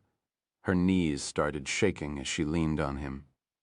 Ayla sighed, drying her hands and walking out of the house. You were a bit too rough on her. She approached them. Ayla, you should have warned me. Mira stared at her, almost crying. But it wasn't that bad, was it? Ayla smiled and then started at Arad. You better let her rest for the day. I got a letter from the guild. Ayla pulled the letter from her pocket and handed it to Arad. Alcott and Ginger are going on a quest. The guild wants you to go with them. The letter says only me. Should I go check on it now? Arad sighed, looking at Ayla. It's urgent if they had to send a letter. You can wait till after lunch? Ayla smiled. No, I will go right away. I will check on Jack and Lydia on my way as well. Arad turned Mick. The moose came rushing from the forest. You two rest, and he bolted to the city. Preston Jack sighed, putting a crystal ball on Lydia's forehead as she slept. Name, Lydia Austin. Race, elf. Class, Paladin of Lathander. Level 1620 XB 36525,000. Subclass, Arcane Archer. Stats Strength 20, Agility 16, Constitution 14, Magic 8, Intelligence 12, Wisdom 15, HP 1338 4, MP 32, Other Own, Hesmacked Ride. 3-2 Other Own or Overcourt 20, Route.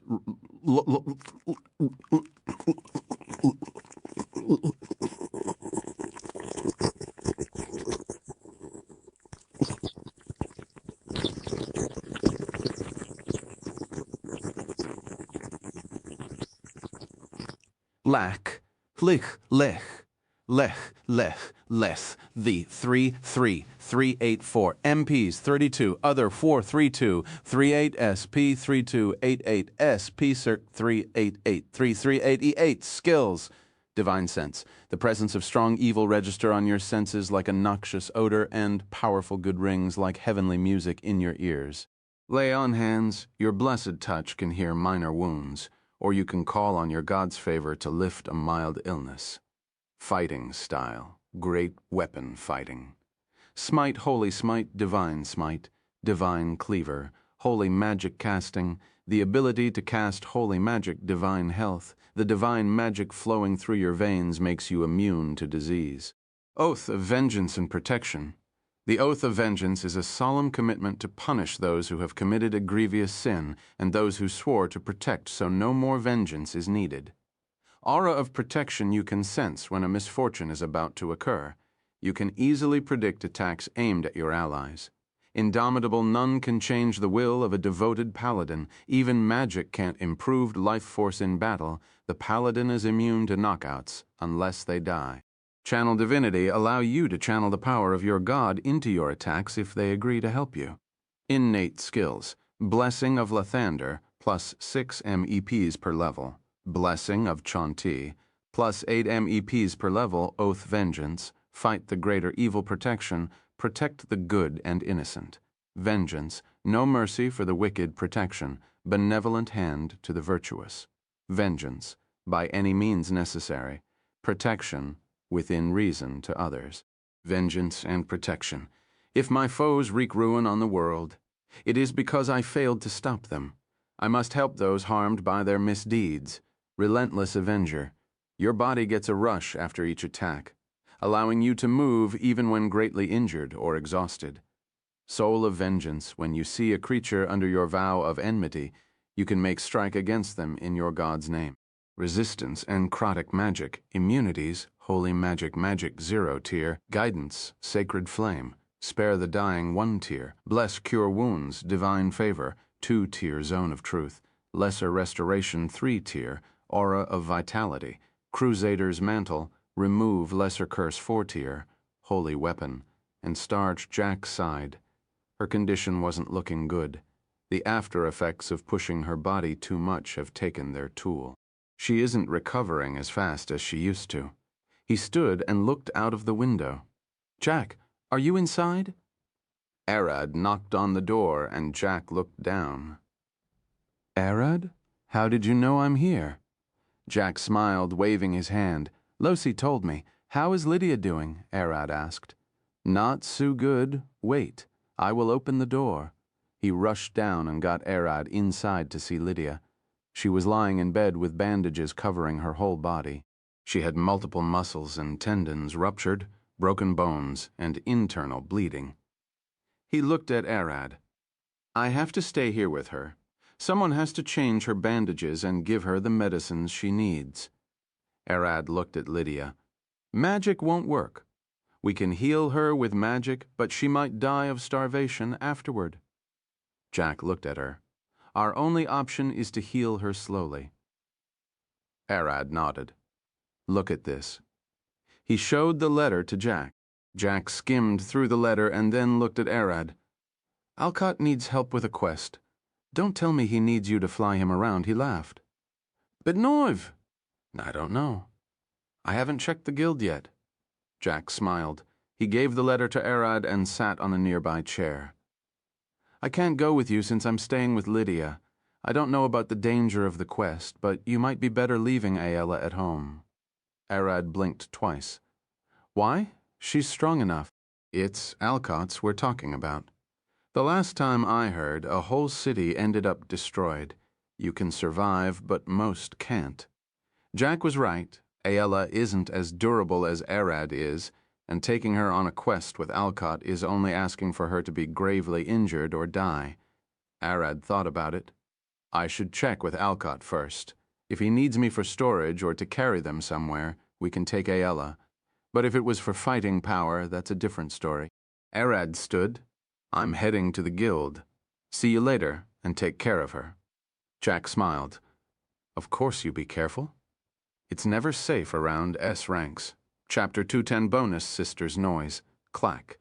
The guild's door busted open with a loud thud, and a large man cast his shadow on the inside. The adventurers stared at the door, whispering, "It's him," one mumbled. "I heard he punched a vampire so hard he sent him flying. For real? Wrestling werewolves, slaying dragons, and now he's punching vampires. Look at him. He's as large as a bull. How is that a sorcerer? How do you even get the idea to punch a vampire? Those things can bite, and they have superhuman strength. Physical attacks are meaningless, so even people strong enough to do it usually don't try. Noble's been babbling about since yesterday. His punch sounded like a cannon, they say. I heard a large boom that night. Was it him? I doubt it." Arad looked around, walking toward the desk as the adventurers gazed at him. Thud, one of the adventurers stood, walking in front of Arad and staring at him. "Say, can I ask you something?" the man said, looking at Arad with a tilted head. "What is it?" Arad replied, staring at the adventurer with a confused face. "They usually leave him alone. Did you punch a vampire?" the man asked. "Yeah? Why? It attacked Mira? Why wouldn't I punch it?" Arad was confused. "The carpenter?" the adventurer gasped. "Mira is well known.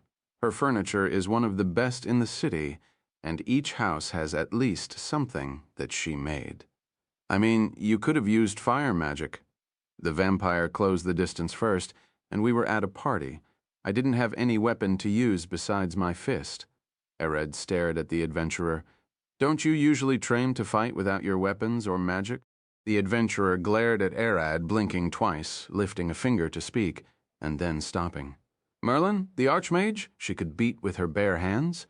Why wouldn't I try to be like her?" Arad added. A loud laugh came from the back. "Did you hear that? He's learning from everyone he meets, compiling it into his fighting style." It was Alcott, sitting beside Mira's desk with Ginger. You will never reach A rank by just following a single mindset. The adventurers stared at Alcott. "How many fighters of you there have bothered to learn some weak spells?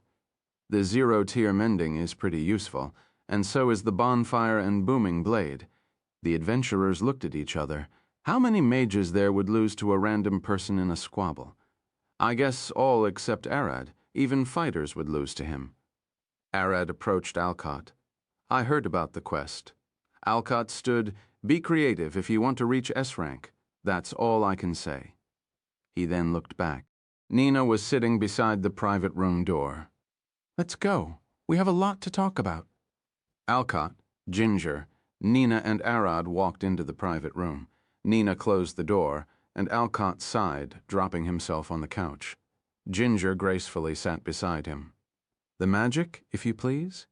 He tapped Ginger's leg. Ginger pulled her small wand, waving it through the air. Arad could see the room getting engulfed in a weird spell. "It's magic so no one can hear, see, or spy on us," Alcott said with a smile, staring at Arad. Everyone sat around the table, and Nina was the first one to break the silence. "You didn't tell me that Arad was a dragon." "The less people who know, the better," Alcott replied, looking at the ceiling. "The mages at the capital are searching for his kind. I don't want them sniffing around him." "The mage from last time was one of them?" Nina scratched her chin, looking at the table. "Then you get it. What kind of dragon is he?" Nina looked toward Arad. "Sorry, I should be asking you. I'm a void dragon. Even I don't much about myself." Arad looked at her, lifting his palm. The air around it started disappearing as it got sucked into his hand like a vacuum. "If someone killed or imprisoned you, we should expect an angry mother." Nina looked at Arad first and then at Alcott. "And I reckon you wouldn't be able to deal with her." Bidnov, looking at how strong Arad is now. "Yeah, I won't be able to do anything. It's better to avoid a fight in the first place." Thud. Ginger knocked on the table with her wands. "Alcott, the quest. We don't have time to waste. That's why we're here." "Yeah." Alcott looked at Arad. "The quest reward is 6 platinum coins. Me, you, and Ginger each will get 2. Arad blinked twice. "Starting with the reward, it must be quite a bad deal. You can say that." Alcott smiled. "The quest name is Sisters Noyes, 2 sisters, twins, daughters of a marquess. They have gone missing a month ago, and the only lead we have is a faint, magical noise they are emitting from below the ground of Mount Rita, Ginger explained. A marquess? Arad looked at them.